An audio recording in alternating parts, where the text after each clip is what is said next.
ഹരേ കൃഷ്ണ. മഹാഭാരതത്തിലേക്ക് എല്ലാ ഭക്തജനങ്ങൾക്കും സ്വാഗതം. അടിയൻ്റെ വിനീതമായ നമസ്കാരം.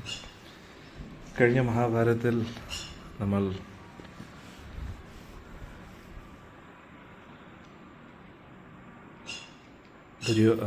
ദുര്യോധനാദികൾ മരിച്ചതും പിന്നെ അതിനെ തുടർന്ന് അശ്വത്ഥാമ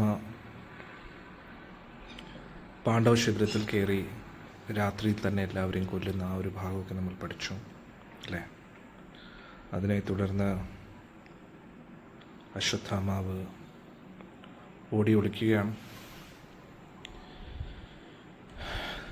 കാരണം പാണ്ഡവരെയല്ല കൊന്നത്, പാണ്ഡവരുടെ മക്കളെയാണ് കൊന്നതെന്ന് അശ്വത്ഥാമാവ് തിരിച്ചറിഞ്ഞു. ഇനി എന്തായാലും പാണ്ഡവർ വെറുതെ വിടത്തില്ല എന്നും അറിയാൻ ഭീമസേന അന്വേഷിച്ചു പോവുകയാണ്. തൊട്ടുപുറകെ ഭഗവാനും അർജുനും പോവുകയാണ്. പാണ്ഡവരെ കണ്ട ഉടൻ തന്നെ, ഭീമനെ അർജുനെയും ഭഗവാൻ കൃഷ്ണനെയും കണ്ടുടൻ തന്നെ ബ്രഹ്മശിരസ് എന്ന് പറയുന്ന അസ്ത്രം ഉപയോഗിക്കുകയാണ്. ത്രിലോകങ്ങളെ നശിപ്പിക്കുന്നു. ആ സമയത്ത് ഭഗവാൻ അർജുനോടും ബ്രഹ്മാസ്ത്രം ഉപയോഗിക്കാൻ പറയുകയാണ്. അങ്ങനെ രണ്ട് അസ്ത്രങ്ങളും കൂടെ കൂട്ടിമുട്ടുന്ന ആ സമയത്ത് വ്യാസ മഹർഷി രണ്ട് അസ്ത്രങ്ങളെയും പിന്തിരിപ്പിക്കാൻ പറയുകയാണ്. അശ്വത്ഥാമാവ് ഉടൻ തന്നെ ഏറ്റവും ക്രൂരതയായിട്ടുള്ള പ്രവൃത്തി ചെയ്യുകയാണ്. ആ അസ്ത്രത്തിൻ്റെ ദിശ ഉത്തരാദേവിയുടെ ഗർഭത്തിലേക്ക് അയക്കുകയാണ്. ഹരേ കൃഷ്ണ. ഭഗവാൻ അവനെ പിടിച്ചു. ഭഗവാൻ അർജുനോട് പറഞ്ഞു അവനെ ബന്ദിയാക്കാൻ. എന്നിട്ട് പാണ്ഡവരുടെ മുമ്പിൽ കൊണ്ടുവരികയാണ്. ഭഗവാൻ ആഗ്രഹിച്ചു അവനെ കൊല്ലണമെന്ന്, ഭീമസേനനും ആഗ്രഹിച്ചു.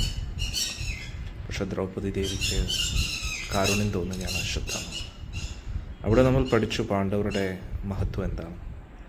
സ്വന്തം മക്കളെ കൊന്നവരോട് പോലും കാരുണ്യമാണ്. അപ്പോൾ ഒന്ന് ആലോചിച്ച് നോക്കണം, എത്രത്തോളം ശ്രേഷ്ഠരാണ് പാണ്ഡവർ അല്ലേ.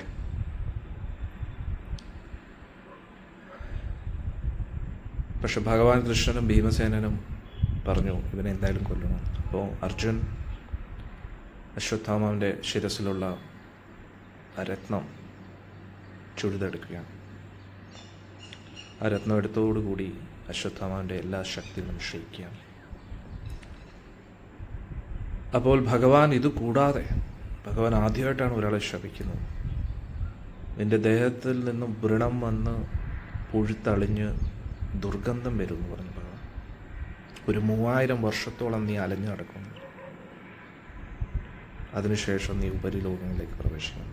ഇതാണ് ഭഗവാൻ പറഞ്ഞത്. അപ്പോൾ അശ്വത്ഥാമാവ് ചിരഞ്ജീവി അല്ല എന്ന് നമ്മൾ പഠിച്ചു, മനസ്സിലാക്കി അല്ലേ. ഇതിനുശേഷം പാണ്ഡവരെല്ലാവരും കൂടെ ചേർന്ന് ശേഷക്രിയകൾ ചെയ്യുകയാണ്, മരിച്ച മക്കൾക്ക് വേണ്ടിയും മറ്റ് ബന്ധുക്കൾക്ക് വേണ്ടി. ഇതിനെ തുടർന്ന് എന്ത് സംഭവിച്ചു എന്ന് നമുക്ക് നോക്കാം.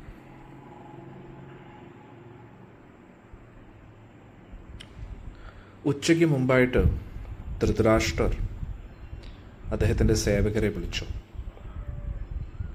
എന്നിട്ട് ഗംഗാതീരത്തിലേക്ക് കൊണ്ടുപോകാനും ബന്ധുക്കൾക്ക് വേണ്ടി, മരിച്ച മക്കൾക്ക് വേണ്ടി എല്ലാവർക്കും ശേഷക്രിയ ചെയ്യാനായിട്ട് കൊണ്ടുപോകാൻ അവരോട് നിർദ്ദേശം നൽകുകയാണ്. കൂട്ടത്തിൽ കൗരവരുടെ സ്ത്രീജനങ്ങളും, അതായത് മരിച്ചവരുടെ പത്നിമാരും മക്കളും എല്ലാവരും ആ ഒരു ചടങ്ങിൽ പങ്കെടുക്കാനായിട്ട് നിർദ്ദേശം നൽകുകയാണ്. അങ്ങനെ സേവകർ പോയി കൗരവ പത്നിമാരെയും എല്ലാവരെയും ക്ഷണിക്കുകയാണ്. അവരെ കൊണ്ടുപോകാനുള്ള തയ്യാറെടുപ്പുകളിലാണ്. സ്ത്രീജനങ്ങളെല്ലാവരും കരഞ്ഞുകൊണ്ടാണ് ഇവിടെ നിന്ന് ഇറങ്ങുന്നത്. കരഞ്ഞുകൊണ്ട്, നെഞ്ചത്തടിച്ചുകൊണ്ട് അവരുടെ രഥങ്ങളിൽ കയറി നേരെ ഗംഗാതീരത്തേക്കായി. മുടിയെല്ലാം അഴിച്ചിട്ട് അവരുടെ ആഭരണങ്ങളെല്ലാം തറയിൽ വീണ് ചതറിക്കിടക്കുകയാണ്.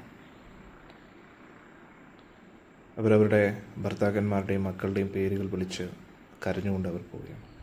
ഇത് ദ്രൗപദി ദേവി കരഞ്ഞുകൊണ്ട് അവിടെ നിന്ന് ഇറങ്ങിയ സമയത്ത് അല്ലേ, ആ സമയത്ത് ധൗമ്യ ഋഷി പറഞ്ഞിരുന്നു, ഇന്ന് ദ്രൗപദി ദേവി ഏത് രീതിയിലാണോ കരയുന്നത് അതേപോലെ കൗരവ കുടുംബത്തിലുള്ള എല്ലാ സ്ത്രീകളും ഇതേപോലെ കരയേണ്ടി വരും, അതേപോലെ സംഭവിക്കാം.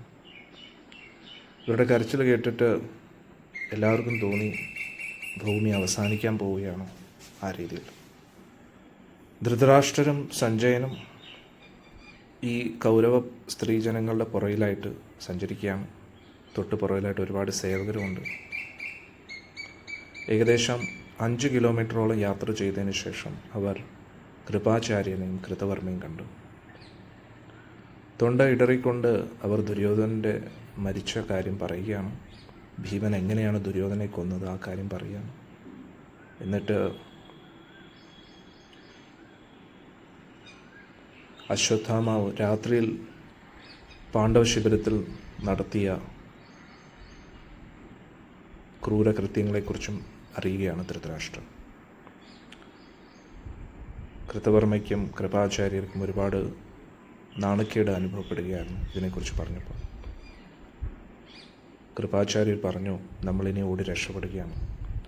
അശ്വത്ഥാമാവിനെ ബന്ദിയാക്കി അർജുൻ ശിരസിലുള്ള ചൂടാരത്നത്തെ എടുത്തതിന് ശേഷം ആളിനെ മുക്തനാക്കി. പക്ഷെ ഭഗവാൻ ശപിച്ചു അശ്വത്ഥാമാവിനെ. 3000 വർഷം ഒറ്റയ്ക്ക് ഉൾക്കാടുകളിൽ ഒളിച്ചു കഴിയേണ്ടി വരും എന്നൊക്കെ പറഞ്ഞ് ശപിച്ചിരിക്കുകയാണ്. അതുകൊണ്ട് ഇവർ പേടിച്ച് ഓടുകയാണ്. കാരണം ഭഗവാന്റെ മുമ്പിൽ പെട്ട് കഴിഞ്ഞ് ഭഗവാൻ എന്തായിരിക്കും പ്രതികരിക്കുന്നതെന്ന് അറിയത്തില്ല അല്ലേ. അന്നേരം നമുക്ക് അനുമതി നൽകണമെന്ന് പറഞ്ഞു നമ്മൾ നമ്മുടേതായിട്ടുള്ള ഭവനങ്ങളിലേക്ക് മടങ്ങുകയാണ്. ഇത് കേട്ടപ്പോൾ ധൃതരാഷ്ട്രർ കൂടുതൽ ദുഃഖത്തിലാണ്ടുപോയി. എന്നിട്ട് ധൃതരാഷ്ട്രർ അവരോട് അവരവരുടെ വീടുകളിലേക്ക് പോകാൻ പറഞ്ഞു. എന്നിട്ട് ഈ ഒരു യാത്ര തുടരുകയാണ്. അധികം താമസിക്കാതെ അവിടെ ഗംഗാതീരത്തെത്തി. എല്ലാവരും ഇനിയുള്ള ഓരോ വീഡിയോസും ശ്രദ്ധിച്ച് കേൾക്കണം. എന്തുകൊണ്ടെന്നറിയാം, വളരെ ഇമ്പോർട്ടൻ്റ് ആണ് ഇനിയുള്ള മഹാഭാരതത്തിലെ കാര്യങ്ങൾ. യുദ്ധം വരെയുള്ള കാര്യങ്ങൾ എല്ലാവർക്കും അറിയാം, പക്ഷേ ഇനിയുള്ള കാര്യങ്ങൾ വളരെ ക്രിട്ടിക്കലും വളരെ ഇമ്പോർട്ടൻ്റ് ആയിട്ടുള്ള ഒരുപാട് കാര്യങ്ങൾ നിങ്ങൾക്ക് പഠിക്കാനുണ്ട്. അത് വളരെ ഇമ്പോർട്ടൻ്റ് ആണ്. അതുകൊണ്ട് ഇനിയുള്ള വീഡിയോസ് ഒരിക്കലും മിസ്സാക്കരുത്. പ്രത്യേകിച്ച് ലാസ്റ്റ് വീഡിയോ വളരെ സ്പെഷ്യലായിരിക്കും. ഓരോ കഥാപാത്രങ്ങളെയും നമ്മൾ വളരെ ഡീറ്റെയിൽ ആയിട്ട് പഠിക്കാൻ ശ്രമിക്കും കേട്ടോ. തുടരാം. അപ്പോൾ ഈ ധൃതരാഷ്ട്രരും ഗാന്ധാരിയും കൗരവ പത്നിമാരും ഗംഗാതീരത്തേക്കായിട്ട് യാത്ര ആരംഭിച്ചു എന്ന് യുധിഷ്ഠിരൻ കേട്ടിരുന്നു, പാണ്ഡവരെല്ലാവരും. അതുകൊണ്ട് അവർ ഭഗവാനോടൊപ്പം ഗംഗാതീരത്ത് എല്ലാവരെയും കാണാനായിട്ട് വരാൻ തീരുമാനിച്ചു. ദ്രൗപദി ദേവിയും മറ്റു പാഞ്ചാല നാരിമാരും അവിടെ ഒത്തുകൂടിയിരിക്കുകയാണ്. ഒരുപാട് വിഷമത്തോടു കൂടിയാണ് അവർ അവിടെ ഒത്തുകൂടിയിരിക്കുന്നത്. പാണ്ഡവർ ഗംഗാതീരത്തേക്ക് എത്തിയപ്പോൾ ആയിരക്കണക്കിന് സ്ത്രീജനങ്ങൾ കരയുന്നതായിട്ട് കണ്ടു. യുധിഷ്ഠിരൻ അവരുടെ അടുത്തേക്ക് നടന്ന് നീക്കുകയാണ്. അവരുടെ ചുറ്റും യുധിഷ്ഠിരന് ചുറ്റും ആ സ്ത്രീജനങ്ങൾ കൂടി കരയുകയാണ്. അവരെല്ലാം യുധിഷ്ഠിരനെ കുറ്റപ്പെടുത്തുകയാണ്. യുധിഷ്ഠിര, അങ്ങ് ധർമ്മരാജാവല്ലേ, അങ്ങയുടെ ധർമ്മമൊക്കെ എവിടെ പോയി? സത്യസന്ധതയൊക്കെ എവിടെ പോയി? കാരുണ്യം എവിടെ പോയി? ഒരു കാരുണ്യം ഇല്ലാതെ അങ്ങയുടെ ബന്ധുക്കളെയും സഹോദരങ്ങളെയും എല്ലാം അങ്ങ് കൊന്നില്ലേ? സ്വന്തം ഗുരുഭൂതന്മാരെയും കൊന്നില്ലേ? മക്കളെയും കൊന്നില്ലേ? കൂട്ടുകാരെയും കൊന്നില്ലേ? ഇതിലൂടെ നിങ്ങൾ എന്ത് ആധിപത്യമാണ് ഉറപ്പിക്കാൻ ആഗ്രഹിക്കുന്നത്? അങ്ങയുടെ മക്കളും മരിച്ചില്ലേ? അങ്ങയുടെ കൂട്ടത്തിൽ യുദ്ധം ചെയ്ത എല്ലാ യോദ്ധാക്കളും മരിച്ചില്ലേ? ഈ യുദ്ധത്തിലൂടെ എല്ലാവർക്കും ദുഃഖമല്ലാതെ എന്തെങ്കിലും ലഭിച്ചിട്ടുണ്ടോ എന്നൊക്കെ പറഞ്ഞു. ഇതെല്ലാം കേട്ടിട്ടും യുധിഷ്ഠിരൻ ഒന്നും മിണ്ടാതെ മുന്നോട്ട് പോവുകയാണ്. യുധിഷ്ഠിരൻ ധൃതരാഷ്ട്രരുടെ അടുത്തെത്തിയിട്ട് കാല് തൊട്ട് നമസ്കരിക്കാം. ഓരോരോ സഹോദരങ്ങളും ഒന്നിൻ്റെ പുറകെ അവരവരുടെ പേരുകൾ പറഞ്ഞുകൊണ്ട് നമസ്കരിച്ചുകൊണ്ടിരിക്കുകയാണ്. ധൃതരാഷ്ട്രർക്ക് ഒട്ടും മനസ്സ് വരുന്നില്ല. പക്ഷേ എന്നിട്ടും മനസ്സില്ലാ മനസ്സോടുകൂടി കെട്ടിപ്പിടിക്കുകയാണ്. യുധിഷ്ഠിരനെ കെട്ടിപ്പിടിച്ചോ, ബാക്കിയുള്ള സഹോദരങ്ങളെയും കെട്ടിപ്പിടിച്ചോ. ഭീമൻ്റെ പേര് കേട്ടുടൻ തന്നെ എന്തുപറ്റി? ധൃതരാഷ്ട്രയുടെ ഉള്ളിൽ ഒരു തീ ആളിക്കത്തി. ക്രോധം അങ്ങോട്ട് വർദ്ധിച്ചു. പക്ഷെ ഇതൊന്നും പുറത്ത് പ്രകടിപ്പിച്ചില്ല. എന്നിട്ട് ധൃതരാഷ്ട്രൻ പറഞ്ഞു, ഭീമ വാ, മുന്നോട്ട് വാ എന്നൊക്കെ പറഞ്ഞു. യുധിഷ്ഠിരനെ കെട്ടിപ്പിടിച്ചതുപോലെ. ഭഗവാൻ കൃഷ്ണന് ധൃതരാഷ്ട്രരുടെ ഉള്ളിൽ നടക്കുന്ന കാര്യം മനസ്സിലായി. ഉടൻ തന്നെ ഭഗവാൻ ഭീമനെ തടഞ്ഞു, തോളത്ത് കൈവച്ചിട്ട്. എന്നിട്ട് ഭഗവാന്റെ സിദ്ധി ഉപയോഗിച്ച്, പൊതുവേ നമ്മളെല്ലാവരും വിചാരിക്കുന്നത് ഈ സംഭവം നടക്കുന്നത് ദുര്യോധൻ്റെ ശിബിരത്തിലാണ്. അവിടെ ഭീമസേനൻ്റെ ഇരുമ്പിൻ്റെ പ്രതിമ ഉണ്ടാക്കിയിട്ടുണ്ട്, അതിലാണ് ദുര്യോധൻ എന്നും അടിച്ച് പരിശീലിക്കുന്നത്. പക്ഷേ അങ്ങനെയല്ല മഹാഭാരതത്തിൽ പറയുന്നത് ഭീമസേനൻ്റെ ആ പ്രതിമ ഹസ്തിനപുരിയിലാണ്. ഭീമൻ്റെ അതേ പൊക്കത്തിലും വലിപ്പത്തിലും വണ്ണത്തിലും അത്രയും ഭാരമുള്ള രീതിയിലാണ് ആ പ്രതിമ ഉണ്ടാക്കിയിരിക്കുന്നത്. അന്നേരം അത് ഹസ്തിനപുരിയിലായിരുന്നു.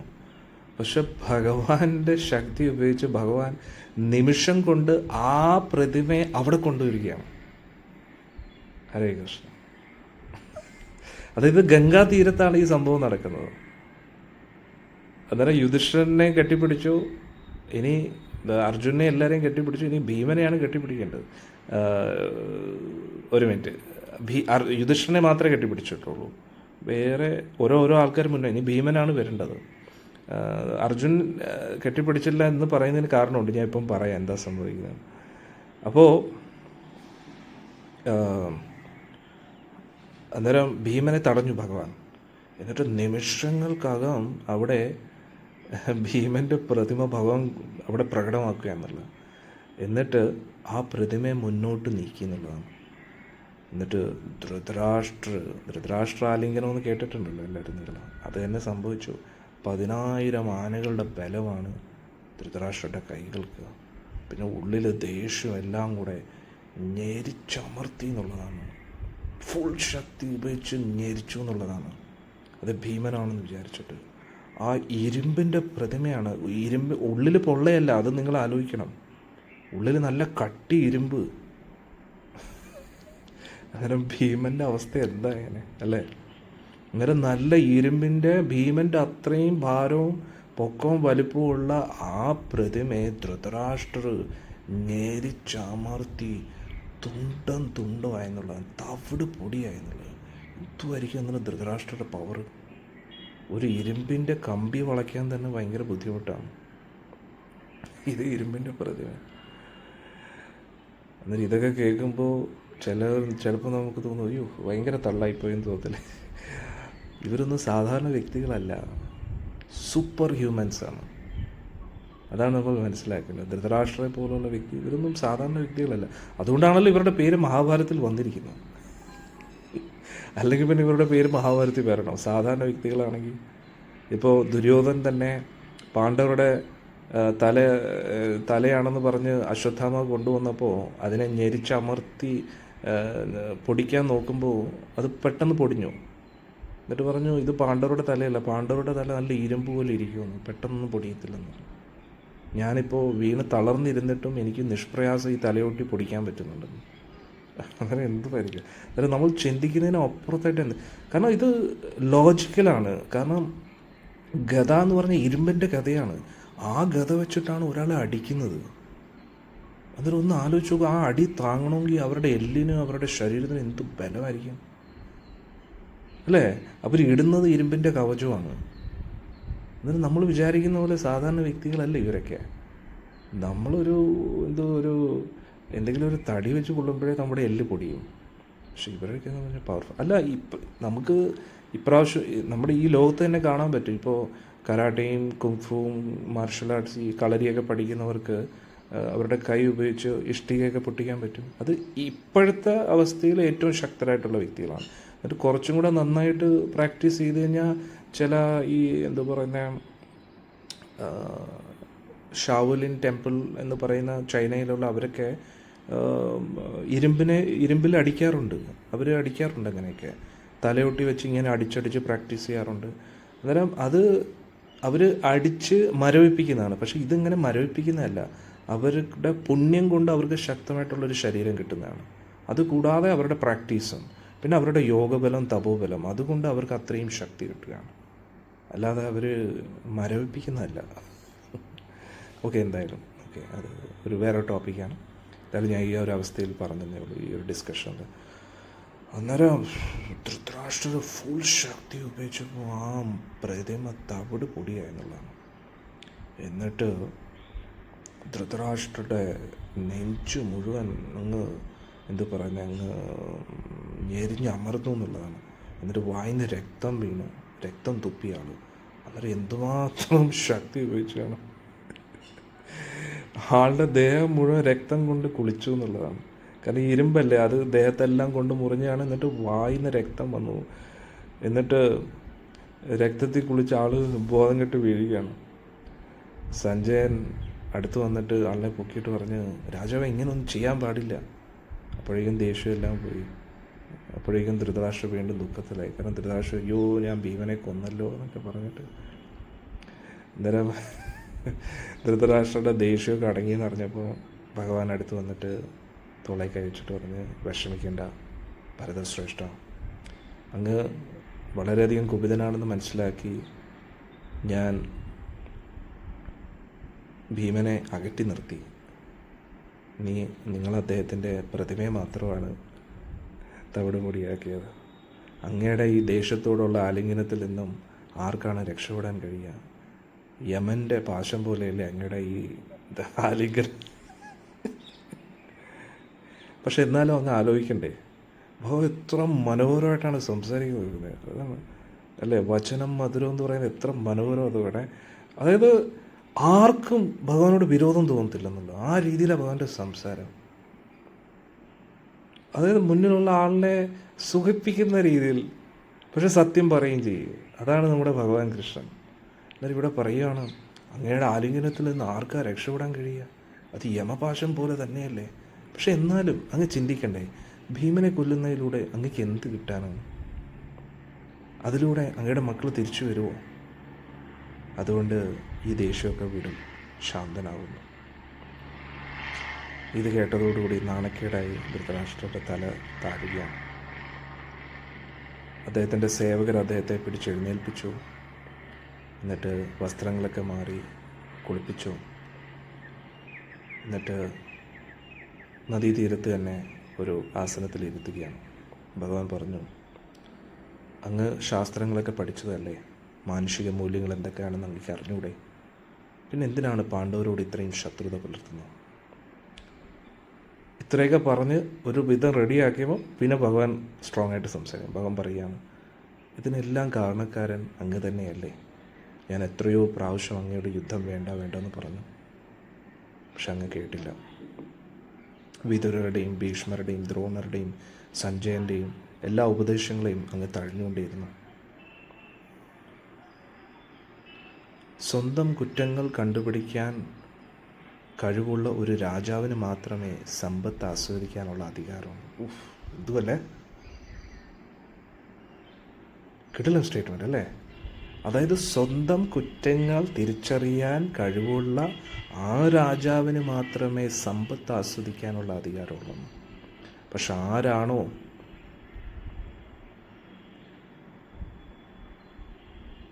സ്വന്തം തീരുമാനത്തിൽ മാത്രം ഉറച്ചു നിൽക്കുന്നു, സ്വന്തം ഉപദേശകർ പറയുന്നതും കേൾക്കുന്നില്ല, അവർക്ക് ദുരിതം മാത്രമേ അനുഭവിക്കുന്നുള്ളൂ.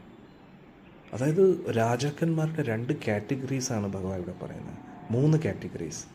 ഏറ്റവും ഉത്തമ രാജാവ് എന്ന് പറഞ്ഞാൽ ആരും പറയാതെ തന്നെ സ്വന്തം കുറ്റം കണ്ടുപിടിക്കുന്നതാണ്. അത് യുധിഷ്ഠിര മഹാരാജ്. സെക്കൻഡ് കാറ്റഗറി എന്ന് പറഞ്ഞാൽ ഏറ്റവും കുറഞ്ഞ പക്ഷം സ്വന്തം ഉപദേശകർ ആരൊക്കെയാണുള്ള മന്ത്രിമാർ, അവർ പറയുന്നെങ്കിലും കേൾക്കണം. മനസ്സിലായില്ലേ? അത് കേട്ടിട്ടെങ്കിലും മനസ്സിലാക്കട്ടെ. ഇത് കേൾക്കാതെ മൂന്നാമത്തെ ആളെന്ന് പറഞ്ഞു കഴിഞ്ഞാൽ ഇവരാര് പറഞ്ഞാലും കേൾക്കാതെ സ്വയം കുറ്റം കണ്ടുപിടിക്കാനുള്ള കഴിവില്ല, അതുകൂടാതെ ഉപദേശകർ പറയുന്നതും കേൾക്കുന്നില്ല എങ്കിൽ പിന്നെ അവരനുഭവിക്കേണ്ടി വരും. കേട്ടില്ലല്ലേ? എന്നിട്ട് പറയുക ഭഗവാൻ, ഭീമൻ ശരിയായിട്ട് തന്നെയാണ്, നല്ല കാര്യമാണ് ചെയ്തത്. അങ്ങയുടെ ക്രൂരനായിട്ടുള്ള മകനെ കൊന്നത്, പാഞ്ചാലിയെ ആ സഭയിൽ വലിച്ചൊഴിച്ച് കൊണ്ടുവന്ന് ഏറ്റവും വലിയ ക്രൂരതയല്ലേ ചെയ്തത്.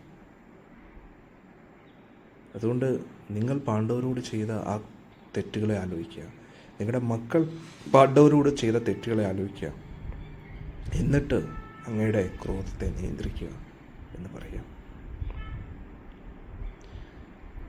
ഇത് കേട്ടുടൻ തന്നെ ധൃതരാഷ്ട്രർ സമാധാനത്തോടു കൂടി ഇരിക്കാൻ തുടങ്ങി. ക്ഷമിക്കണം, ഞാനിന്ന് പ്രണാമ മന്ത്രങ്ങൾ പറഞ്ഞില്ല. എന്തോ ഭഗവാന്റെ നിയോഗമാണെന്ന് തോന്നുന്നു, ഗുരു പരമ്പരയുടെ അനുഗ്രഹമാണെന്ന് തോന്നുന്നു. ആ ഫ്ലോയിലങ്ങ് പറഞ്ഞു പോയി. എന്തായാലും ഒരു വാക്കുകളെങ്കിലും ഒരു വരിയെങ്കിലും പറയാം. മൂകം കരോതി വാചാലം പങ്കും ലങ്കായതി യത്കൃപാതമഹംവന്ദേ ശ്രീഗുരും ദേവതാനം പരമാനന്ദമാധവം ശ്രീ ചൈതന്യമീശ്വരം. ഹരി ഓം തത്സത്. ജയ ശ്രീ കൃഷ്ണ ചൈതന്യ പ്രഭു നിത്യാനന്ദ ശ്രീ അദ്വൈത ഗദാധര ശ്രീവാസദി ഗൗത. ഹരേ കൃഷ്ണ കൃഷ്ണ കൃഷ്ണ ഹരേ ഹരേ, ഹരേ രാം രാം രാം ഹരേ. ഭഗവാന്റെ കാരുണ്യം അല്ലേ? ഗുരുവിൻ്റെ കാരുണ്യം ഇല്ലെങ്കിൽ അടിയനതൊക്കെ പറയാൻ കഴിയുമോ? ഒരിക്കലുമില്ല. ഇതെല്ലാം കേട്ടിട്ട് ധൃതരാഷ്ട്രർ ശാന്തനായി. എന്നിട്ട് പറഞ്ഞു, മാധവ, അങ്ങ് പറഞ്ഞത് ശരിയാണ്. പുത്രസ്നേഹത്താൽ അന്ധനായി ഞാൻ ധർമ്മത്തിൽ നിന്ന് വ്യതിചലിച്ചു. എനിക്കിപ്പോൾ ഒരു ദേഷ്യമില്ല. ഞാൻ ഭീമനെയും അർജുനെയും സ്നേഹത്തോടു കൂടി ആലിംഗനം ചെയ്യാൻ ആഗ്രഹിക്കുന്നു. ഇതെല്ലാം കണ്ടിട്ട് ഇനി അവർ വരൂ. എൻ്റെ എല്ലാ മക്കളും മരിച്ചു. ഇനി എൻ്റെ സന്തോഷം എല്ലാം പാണ്ഡവരിൽ ആശ്രയിച്ചിട്ടാണ് ഇരിക്കുന്നത്. അവരെൻ്റെ മക്കളെക്കാട്ടി ഒരിക്കലും കുറവല്ല. അവരെൻ്റെ മക്കൾ തന്നെയാണ്. ഞാൻ അവരെ സംരക്ഷിക്കേണ്ടതിന് പകരം ഞാൻ അവരെ എൻ്റെ ശത്രുവായിട്ട് കണ്ടു. അങ്ങനെ ധൃതരാഷ്ട്രർ എല്ലാവരെയും കെട്ടിപ്പിടിച്ചു. എന്നിട്ട് ധൃതരാഷ്ട്രർ പാണ്ഡവരോട് ഗാന്ധാരിയെ കാണാൻ പറഞ്ഞു. ഇത് കിടിലം സീനാണ് കേട്ടോ. നിങ്ങൾ ഇനി ഉള്ള സീനെന്ന് പറയാൻ ശ്രദ്ധിക്കണം. ഭയങ്കര സീനാണ്.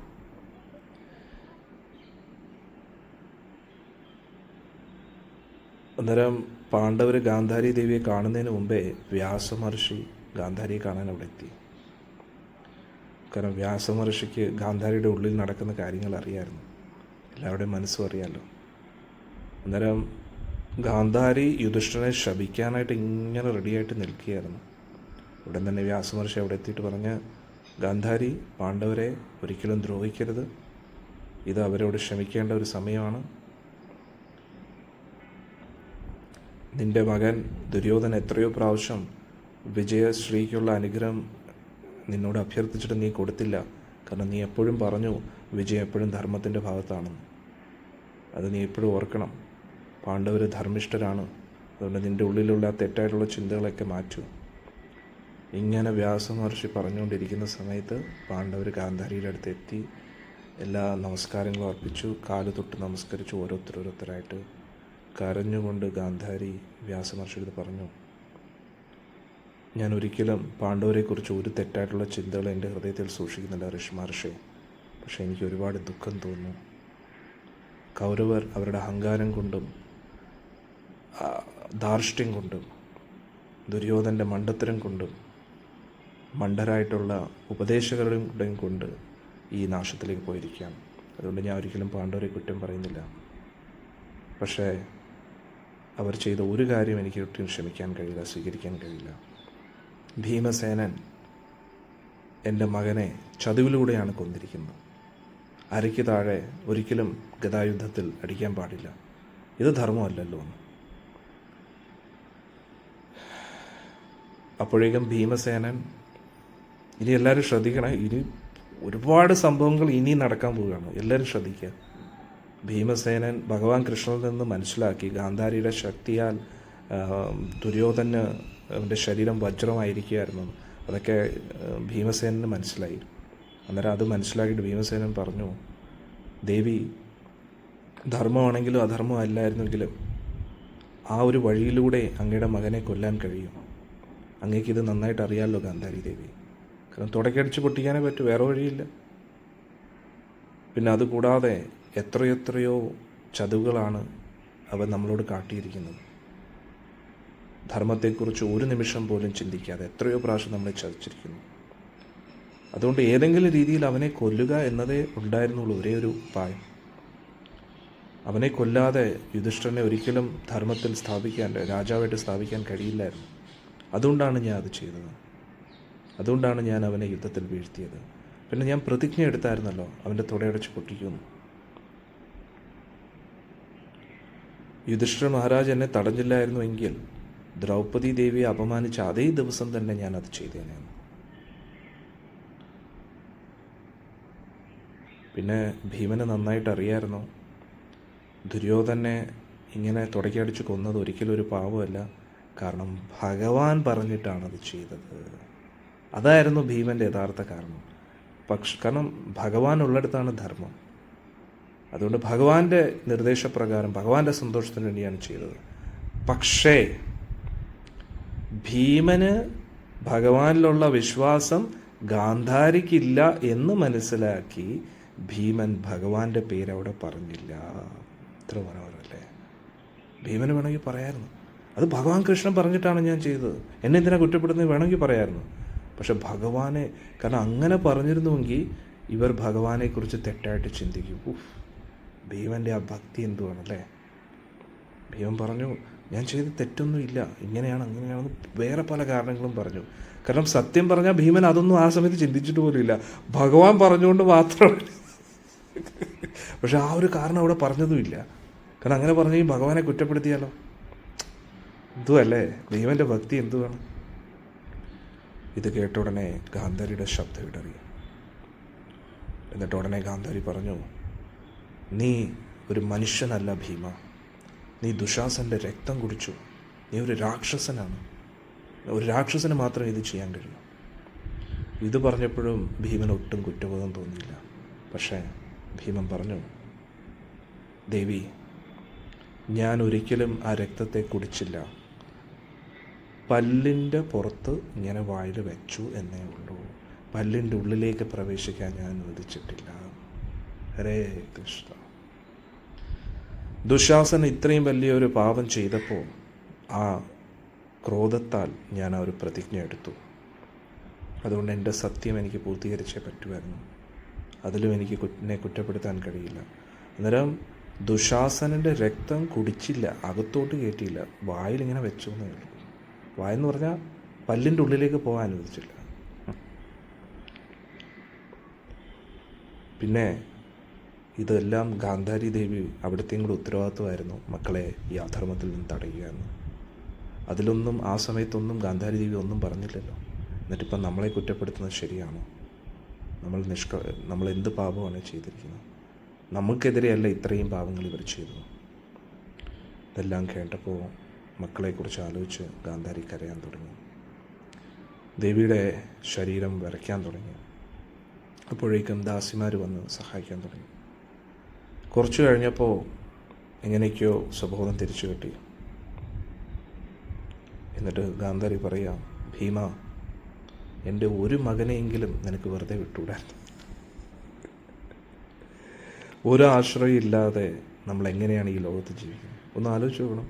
ഞാൻ ഇന്നാൾക്ക് കുറച്ച് ദിവസം മുമ്പേ പറഞ്ഞില്ലേ, ഇതെല്ലാം സംഭവിച്ചതിന് ശേഷമാണ് ഇവർ ചിന്തിക്കുന്നത്. പക്ഷെ ഇതൊക്കെ സംഭവിക്കുന്നതിന് മുമ്പേ പാണ്ഡവരോട് ഈ അധർമ്മമൊക്കെ ചെയ്തപ്പോൾ ഇതൊന്നും അവർ ചിന്തിച്ചില്ല. ഇതാണ് ഭക്തരും അഭക്തരുമായിട്ടുള്ള വ്യത്യാസം. ഗാന്ധാരി വളരെ പതിവ്രതയായിട്ടുള്ളൊരു ശ്രേഷ്ഠയായിട്ടുള്ളൊരു നാരീരത്നമാണ്, ധൃതരാഷ്ട്രമാണ്. പക്ഷെ ഭക്തരല്ല. അതാണ് പാണ്ഡവർ ഭക്തരാണ്. അതാണ് തമ്മിലുള്ള വ്യത്യാസം. ഭക്തരായതുകൊണ്ട് അവർക്ക് മുൻകൂട്ടി അറിയാം. അതൊരു കോമൺ സെൻസ് ആയിട്ടുള്ളൊരു കാര്യമല്ലേ. നമുക്കതിപ്പം കോമൺ സെൻസ് ആയിട്ട് തോന്നും, പക്ഷെ നമ്മുടെ ജീവിതത്തിൽ നമ്മൾ ഇത് തന്നെയാണ് ചെയ്യുന്നതെന്ന് നമ്മൾ മനസ്സിലാക്കുക. മുന്നോട്ടുള്ള കാര്യം നമ്മൾ ചിന്തിക്കാറില്ല, അന്നേരം തോന്നുന്നു ചെയ്തുകൊണ്ടിരിക്കുകയാണ്.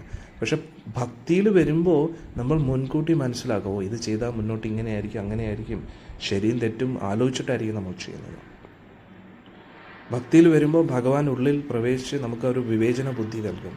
പക്ഷേ അത് വലിയ വലിയ വിദ്വാൻമാർക്ക് പോലും ചിലപ്പം കാണത്തില്ല. വലിയ ഉന്നത അധികാരങ്ങളിൽ ഇരിക്കുന്ന ആൾക്കാരായിരിക്കും, പക്ഷേ ബേസിക്കായിട്ടുള്ള മാനുഷിക മൂല്യങ്ങൾ പോലും പാലിക്കാത്ത അധമ ജനങ്ങളായിരിക്കും അവർ. കാരണം വിവേചന ബുദ്ധി നഷ്ടപ്പെട്ടിരിക്കുകയാണ്. ഹരേ കൃഷ്ണ. എല്ലാം കഴിഞ്ഞതിന് ശേഷമായിരിക്കും അതിനെക്കുറിച്ച് അയ്യോ വേണ്ടായിരുന്നു. അന്നേരം ഗാന്ധാരി പറയുകയാണ്, ഒരു ആശ്രയമില്ല, നമ്മൾ എങ്ങനെ ഈ ലോകത്ത് ജീവിക്കും? എന്നിട്ട് ഗാന്ധാരിയുടെ ദേഷ്യം വീണ്ടും വർദ്ധിച്ചു. എന്നിട്ട് പറഞ്ഞു, യുധിഷ്ഠിരൻ എവിടെ? എനിക്ക് അവനോടാണ് സംസാരിക്കേണ്ടത്. അപ്പോൾ വിറച്ചുകൊണ്ട് കൈകൂപ്പി യുധിഷ്ഠിരൻ മുന്നിൽ വരികയാണ്. എന്നിട്ട് പറഞ്ഞു, ദേവി, ക്രൂരനായ അങ്ങയുടെ മക്കളുടെ എല്ലാ അന്തകൻ ഞാൻ മുന്നിൽ നിൽക്കുന്നു. ദേവിയുടെ എല്ലാ ശാപത്തിനും ഞാൻ അർഹനാണ്. ഞാനാണ് ഈ നാശത്തിനെല്ലാം കാരണക്കാരൻ. എന്നെ ഉടൻ തന്നെ ശപിക്കൂ ദേവി. എനിക്ക് രാജ്യം വേണ്ട, സമ്പത്ത് വേണ്ട, പ്രാണൻ പോലും വേണ്ട. സ്വന്തം ബന്ധുക്കളുടെയും കൂട്ടുകാരുടെയും മരണത്തിന് കാരണമായ ഞാൻ ഏറ്റവും വലിയ മണ്ടനാണ്. സ്വന്തം കുടുംബത്തെ വരെ വെറുക്കുന്നവനാണ്. എത്ര പാവമാണ് നമ്മുടെ യുധിഷ്ഠിരൻ. എന്നിട്ട് പോലും ഗാന്ധാരിക്ക് അത് മനസ്സിലാവുന്നില്ല. ഗാന്ധാരി സ്വന്തം ദേശത്തെ നിയന്ത്രിക്കാൻ എങ്ങനെയൊക്കെയോ കഷ്ടപ്പെട്ടു. അപ്പോൾ ഗാന്ധാരി ഭർത്താവിൻ്റെ ദുർബലതയെക്കുറിച്ച് ചിന്തിച്ചു. അതായത് പുത്രസ്നേഹത്താൽ എത്രത്തോളം തെറ്റുകൾ ധൃതരാഷ്ട്രർ ചെയ്തു, എന്നിട്ട് സ്വന്തം മക്കൾ എത്രത്തോളം പാപങ്ങൾ ചെയ്തു എന്നൊക്കെ ചിന്തിച്ച് പിന്നെ വ്യാസമഹർഷിയുടെ വാക്കുകൾ ചിന്തിച്ചു. എന്നിട്ട് ശാപം കൊടുക്കുന്നതിൽ നിന്നും പിന്തിരിഞ്ഞു. പിന്നെ അതുകൂടാതെ യുധിഷ്ഠിരൻ ഒരുപാട് ദുഃഖത്തിലാണ് എന്നും മനസ്സിലാക്കി. പക്ഷെ എന്നാലും യുധിഷ്ഠിരൻ തീർച്ചയായിട്ടും ദുശാസനോടും ദുര്യോധനോടും ക്രൂരത ചെയ്യാൻ ഭീമനെ അനുവദിക്കാൻ. എന്ത് ക്രൂരതയാണ് ചെയ്യുന്നത്? അവർ ചെയ്തൊന്നും ക്രൂരതയല്ലല്ലേ. പക്ഷെ നോക്കണേ,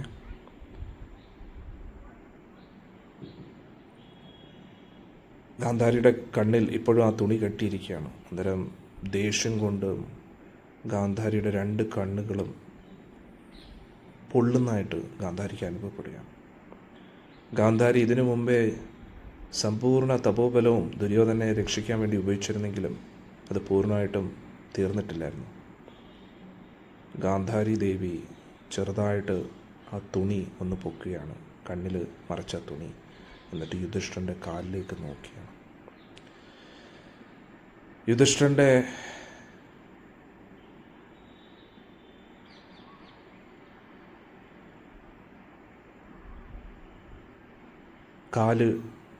കാലിലെ തള്ളവിരലിലെ നഖം, ബാക്കിയുള്ള നഖങ്ങൾ വളരെ സുന്ദരമാണ്, നല്ല വെളുവിളാന്നിരിക്കുന്ന തിളങ്ങുന്നതായിരുന്നു. പക്ഷെ ഗാന്ധാരി അതിനെ നോക്കിയ ഉടൻ തന്നെ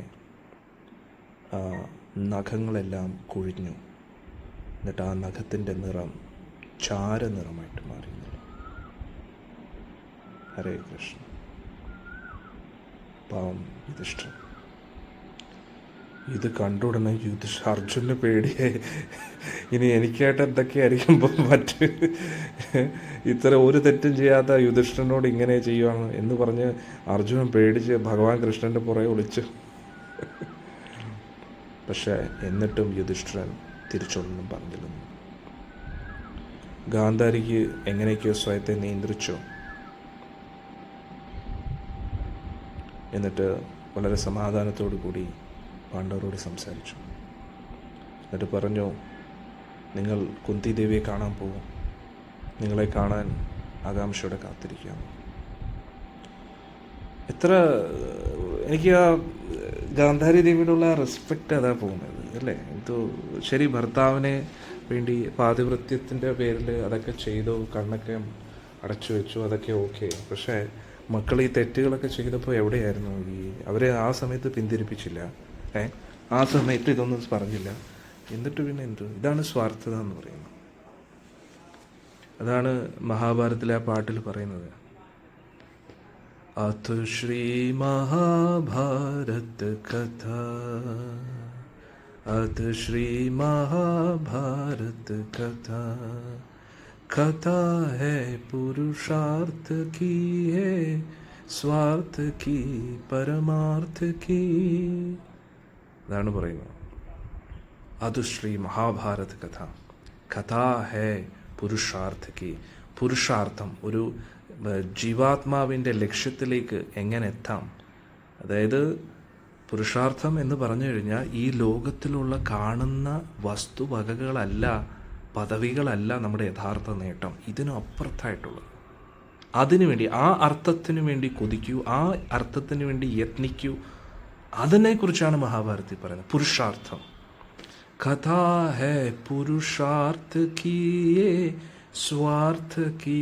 സ്വാർത്ഥതയുടെ, ധൃതരാഷ്ട്രയുടെയും ഗാന്ധാരിയുടെയും സ്വാർത്ഥത, ദുര്യോധൻ്റെ സ്വാർത്ഥത, ശകുനിയുടെ സ്വാർത്ഥത, സ്വാർത്ഥ കി പരമാർത്ഥ കി. ആ പരമാർത്ഥത്തെ, സ്വാർത്ഥത നോക്കൂ, പരമാർത്ഥം നോക്കൂ, പാണ്ഡവരെ നോക്കൂ, അവരെങ്ങനെ തിളങ്ങിക്കൊണ്ടിരിക്കുന്നു. എത്ര നിർണായക ഘട്ടത്തിൽ അവരിങ്ങനെ കത്തിജ്വലിച്ചുകൊണ്ടിരിക്കുകയാണ്, സൂര്യനെ പോലെ. പക്ഷെ ഇവരോ സ്വാർത്ഥതയുടെ സമുദ്രത്തിൽ മുങ്ങിക്കൊണ്ട് ഇരിക്കുന്നു. ഹരേ കൃഷ്ണ. എന്നിട്ട് കഥാ ഹേ പുരുഷാർത്ഥ കി സ്വാർത്ഥ കി परमार्थ की सारथी जिसके बलि ശ്രീ കൃഷ്ണ ഭാരത് പാർത്ഥ കി. ആ ഭരതവംശിയായ പാർത്ഥൻ്റെ സാരഥിയായ ഭഗവാൻ സ്വയം സാരഥിയായ അതിമനോഹരമായിട്ടുള്ള കഥയാണ് മഹാഭാരത്, അല്ലേ? എന്നാൽ ഇവിടെ ഇത്രയൊക്കെ ആയിട്ടും ഗാന്ധാരിയുടെ സ്വഭാവം മാറുന്നില്ലെന്നുള്ളത്. ഇനിയുള്ള കാര്യങ്ങൾ കേൾക്കുമ്പോൾ നിങ്ങൾ വിഷമിക്കും. എനിക്ക് ഒരുപാട് വിഷമമായി ഇതൊക്കെ കേട്ടപ്പോൾ. അങ്ങനെ പാണ്ഡവർ കുന്തിദേവിയെ കാണും. കുന്തിദേവിയുടെ അവസ്ഥ ഒന്ന് ആലോചിച്ചു. ഈ കുന്തിദേവി ഇങ്ങനെയായിരുന്നുവെങ്കിൽ ദുര്യോധനെ എത്ര പ്രാവശ്യം ശപിക്കണമായിരുന്നു. കുന്തിദേവി ശപിച്ചിരുന്നുവെങ്കിൽ കുന്തിദേവിയുടെ ശാപം, ഒരു ശാപം പോലും വേണ്ട, ഒന്ന് നോക്കിയാൽ മതി, ദുര്യോധൻ ചാമ്പലായി പോയേനെ, ദുശാസനൻ ചാമ്പലായി പോയേനെ. അന്നേരം കുന്തിദേവി എത്രമാത്രം ക്ഷമിച്ചു കാണും. അത് ഇവരെന്താ ചിന്തിക്കാത്തത്, അല്ലേ? ഒരാളുടെ സ്വാർത്ഥത ഏതറ്റം വരെ പോകും നോക്കണേ. എത്ര പ്രാവശ്യം പാണ്ഡവരെ കൊല്ലാൻ നോക്കി, എത്ര പ്രാവശ്യം ഇത്രയും ദ്രോഹങ്ങൾ ചെയ്തു, എന്നിട്ടും കുന്തിദേവി എന്തെങ്കിലും പറഞ്ഞു? ഹരേ കൃഷ്ണ. വനവാസത്തിന് ശേഷം ആദ്യമായിട്ടാണ് പാണ്ഡവരെ കുന്തിദേവി കാണുന്നത്. എന്നാലോചിച്ചു. കുന്തിദേവി കരഞ്ഞു, മുഖം മറിച്ച് കരഞ്ഞു. കുറേ നേരം കരഞ്ഞതിന് ശേഷം കുട്ടികളെല്ലാം കെട്ടിപ്പിടിച്ചു. ദേഹത്തുള്ള മുറിവുകളെയൊക്കെ കാണും, യുദ്ധത്തിൽ ഏറ്റ പരിക്കുകളെയൊക്കെ കണ്ടുകൊണ്ടിരിക്കുകയാണ്. അപ്പോൾ അമ്മയെന്നും അമ്മയല്ലേ, കുട്ടിക്കാലം മുതലേ അവരെ കണ്ട്, അവരുടെ കുഞ്ഞു ശരീരം മുതലേ കണ്ടതല്ലേ, ഒരമ്മയ്ക്ക് സഹിക്കുമോ, അല്ലേ? അതും കുന്തിദേവി. അപ്പോഴേക്കും ദ്രൗപദി ദേവി കുന്തിദേവിയുടെ കാൽക്കൽ വീണു. ദ്രൗപദി ദേവി അനുഭവിച്ചതിന് എന്തെങ്കിലും ഒരു അളവുണ്ടോ? ആ കരച്ചിൽ കൊണ്ട്, കണ്ണീര് കൊണ്ട് കുന്തിദേവിയുടെ പാദം കഴുകി. എന്നിട്ട് പറഞ്ഞു, ഏറ്റവും ബഹുമാനിയായിട്ടുള്ള ദേവി, നിൻ്റെ കൊച്ചുമക്കളൊക്കെ എവിടെ പോയി?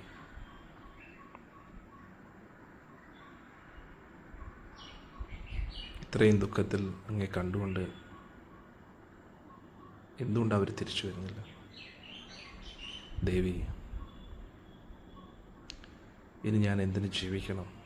എനിക്ക് ഒരു രാജ്യവും വേണ്ട, എൻ്റെ എല്ലാ കുട്ടികളും പോയിരിക്കുകയാണ് എന്ന് പറഞ്ഞ് ദ്രൗപദി ദേവിക്കറിയാം.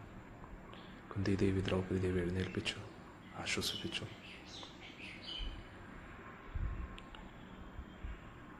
ഇനി അടുത്ത നിങ്ങൾ ചിന്തിക്കണം, ഇതും വളരെ ഇമ്പോർട്ടൻ്റ് ആയിട്ടുള്ളൊരു പോയിൻ്റാണ്. അന്നേരം നമുക്ക് ചിന്തിക്കാം, ഇവരിത്രയും വിഷമിക്കേണ്ട ആവശ്യം എന്താ? ഇനിയും വേണമെങ്കിൽ ഈ വംശത്തെ മുന്നോട്ട് കൊണ്ടുപോകാൻ വേണ്ടി സന്താനങ്ങൾ വന്നുകൂടെ എന്ന് വേണമെങ്കിൽ അവർക്ക് ചിന്തിക്കാം. പക്ഷേ അവിടെയാണ് ഇവർക്ക് ദൈവനിയോഗങ്ങളെക്കുറിച്ച് മനസ്സിലാവുന്നത്. ഒരു കുട്ടി ഉണ്ടാവുന്നത് ആണും പെണ്ണും ഒന്നിക്കുമ്പോൾ മാത്രമല്ല, ഭഗവാന്റെ നിയോഗം വേണം. അതാണ് നമ്മൾ മനസ്സിലാക്കേണ്ടത്. അല്ലാതെ ഇവർക്ക് വീണ്ടും ഒന്നിക്കാൻ കഴിവില്ല എന്നല്ല. അവർക്ക് വീണ്ടും ഒന്നിച്ച് കുട്ടികളെ കൊണ്ടുവരാൻ പറ്റും. പക്ഷേ ഭഗവാന്റെ നിയോഗം അങ്ങനെയല്ല. കാരണം ഒരു കുട്ടി ഈ ലോകത്ത് ജനിക്കണമെങ്കിൽ അത് ഭഗവാന്റെ നിയോഗം കൂടെ വേണം. അതാണ് നമ്മൾ മനസ്സിലാക്കേണ്ടത്. അല്ലാതെ പന്നികളെയും പട്ടികളെയും പൂച്ചകളെയും പോലെ ഈ ലോകത്ത് സൃഷ്ടി ഉണ്ടാക്കാനാണെങ്കിൽ ആർക്കും ചെയ്യാൻ പറ്റും. പക്ഷെ ഇവരങ്ങനെയുള്ളവരല്ല. അതാണ് നമ്മൾ മനസ്സിലാക്കേണ്ടത്. അന്നേരം എത്രത്തോളം ഗ്രേറ്റാണ് പാണ്ഡവരെന്ന് നമ്മൾ മനസ്സിലാക്കും. അന്നേരം അവർക്ക് നന്നായിട്ട് അറിയാം ഇനി സന്താനഭാഗ്യം ഇല്ല എന്നറിയാം. അതാണ് നമ്മൾ മനസ്സിലാക്കേണ്ടത്. അന്നേരം കുന്തിദേവി ദ്രൗപദി ദേവിയെ എഴുന്നേൽപ്പിച്ചു, ആശ്വസിപ്പിച്ചു.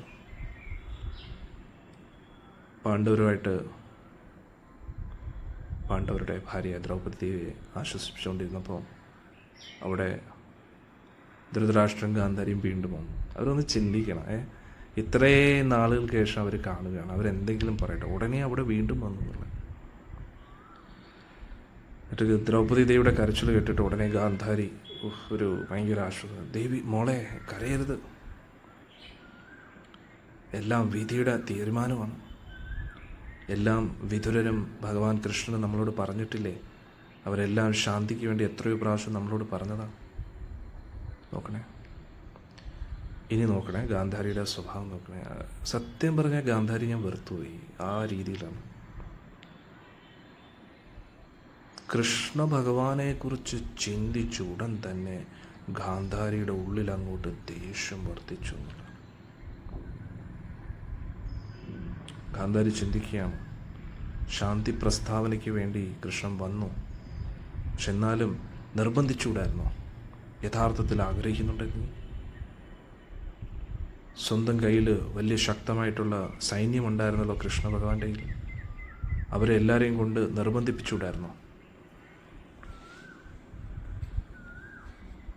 അതുകൂടാതെ ആൾ സാക്ഷാൽ ഭഗവാൻ തന്നെയല്ലേ, അതുകൊണ്ട് ആൾക്ക് അസാധ്യമായിട്ട് എന്തെങ്കിലും ഉണ്ടോ? അതുകൂടാതെ അദ്ദേഹം ഭൂമിയിൽ വന്നത് തന്നെ ഭൂഭാരം തീർക്കാൻ വേണ്ടി തന്നെയാണ്. അതിൻ്റെ അർത്ഥം അദ്ദേഹത്തിൻ്റെ തന്നെ പ്ലാനാണല്ലോ ഇത്രയും പേര് മരിക്കണമെന്ന്. ഉടൻ തന്നെ ഗാന്ധാരി ഭഗവാൻ കൃഷ്ണനോട് വരാൻ ആജ്ഞാപിച്ചു. ഇതാരാണ് ആജ്ഞാപിക്കാൻ? ഒരു സൈഡിൽ കൂടെ അറിയാം ഇത് ഭഗവാനാണ്, എന്നിട്ടും മറ്റു സൈഡിൽ കൂടെ എന്ത് ചെയ്യാനോ? എന്നിട്ട് ഭഗവാൻ വന്ന ഉടനെ തന്നെ ഭഗവാനോട് പറയാം, പാണ്ഡവരും കൗരവവംശവും എല്ലാം നീ കാരണം നശിച്ചു. കൃഷ്ണ, അങ്ങ് നോക്കി നിൽക്കെ ഇതെല്ലാം സംഭവിച്ചു, എന്നിട്ടും എന്താണ് അങ്ങൊന്നും പ്രതികരിക്കാഞ്ഞത്? ഈ ഒരു ഇത്രയും വലിയ നാശനഷ്ടങ്ങൾ അങ്ങേക്ക് തടയാൻ പറ്റത്തില്ലായിരുന്നോ? മാധവ, അങ്ങ് മനഃപൂർവ്വം ഇതിനെ അനുവദിച്ചതാണ്, അതുകൊണ്ട് ഇതിൻ്റെ ഭവിഷ്യത്ത് നീയും അനുഭവിക്കണം. ഭഗവാൻ എന്തനുഭവിക്കണം? ഭഗവാൻ പറഞ്ഞു, my mission is over, I am going back. അത്രേ ഉള്ളൂ. ഞാൻ വന്നു, എൻ്റെ കാര്യങ്ങൾ കഴിഞ്ഞ് പോയി, എനിക്കെന്ത് കോൺസിക്വൻസസ്? പക്ഷെ ഗാന്ധാരിക്ക് ഇതൊന്നും മനസ്സിലാവില്ല. ഗാന്ധാരി വിചാരിക്കുന്നത് ഇതിൻ്റെ ഭവിഷ്യത്ത് നീയും അനുഭവിക്കണം. എൻ്റെ ഭർത്താവിൻ്റെ സേവനം ചെയ്യുന്നതിലൂടെ എന്തൊക്കെ പുണ്യമാണോ ഞാൻ ആർജിച്ചിരിക്കുന്നത്, അത് വെച്ച് ഞാൻ ഇതാ നിന്നെ ശപിക്കുന്നു, ചക്രധാരി. എന്നിട്ട് അവിടെ ഒരു പുച്ഛമാണ്, നീ വലിയ ചക്രധാരിയല്ല, എൻ്റെ ശാപത്തിൽ നിന്ന് രക്ഷപ്പെട്ട് കാണിക്കും. നീ കൗരവരെയും പാണ്ഡവരെയും തമ്മിൽ അടുപ്പിച്ച് കൊല്ലിപ്പിച്ചു. ഇതേപോലെ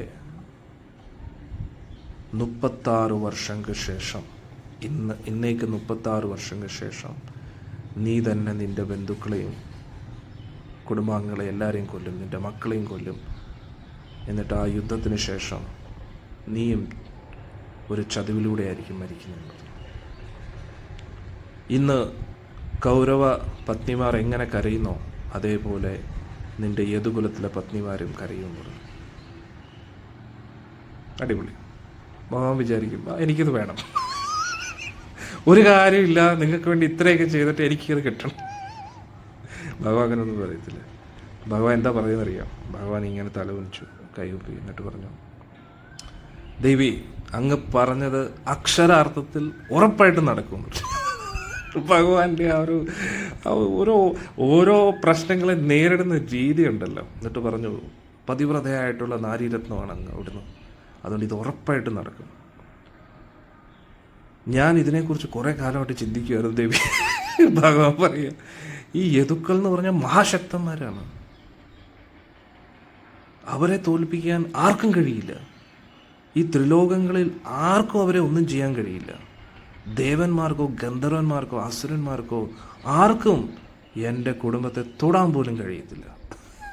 അതുകൊണ്ട് ഈ ശാപത്തിലൂടെ വലിയൊരു സഹായമാണ് ദേവി എനിക്ക് ചെയ്തിരിക്കുന്നത്.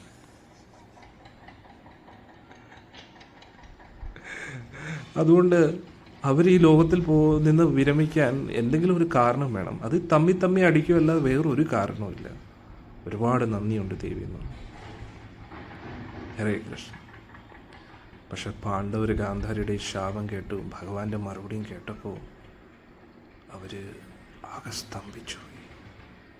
അവർക്ക് എന്ത് പറയണമെന്നറിയത്തില്ല. അവർ വേറെ ഒന്നുമല്ല ചിന്തിച്ചത്.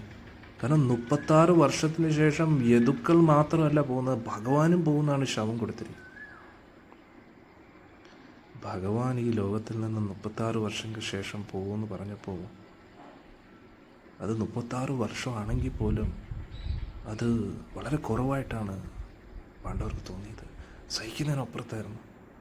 അവർ ചിന്തിച്ചു, ഭഗവാനില്ല നമ്മൾ എങ്ങനെ ജീവിക്കും? അവരെല്ലാം കരഞ്ഞുകൊണ്ട് ഭഗവാനെ നോക്കുക. ഇതാണ് സ്നേഹം, ഇതാണ് പാണ്ഡവരുടെ ഭക്തി.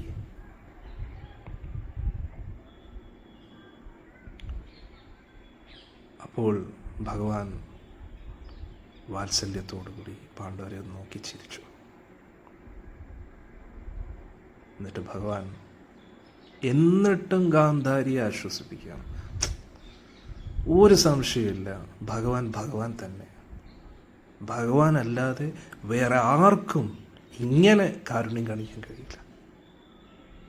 ശ്രീകൃഷ്ണ ഭഗവാൻ ഭഗവാനാണ് എന്നതിൻ്റെ ഏറ്റവും വലിയ തെളിവാണ് ഈ സംഭവങ്ങളൊക്കെ. ഏതെങ്കിലും ഒരു മനുഷ്യൻ ഇങ്ങനെ പെരുമാറാൻ പറ്റുമോ? ഏതെങ്കിലും ഒരു മനുഷ്യൻ ഇങ്ങനെ സംസാരിക്കാൻ പറ്റുമോ? ശപിച്ച ആ വ്യക്തിയോടും ഇത്രയും കാരുണ്യം കാണിക്കാൻ പറ്റുമോ? അതിൻ്റെ അർത്ഥം ഇത് ഭഗവാൻ തന്നെയാണ്.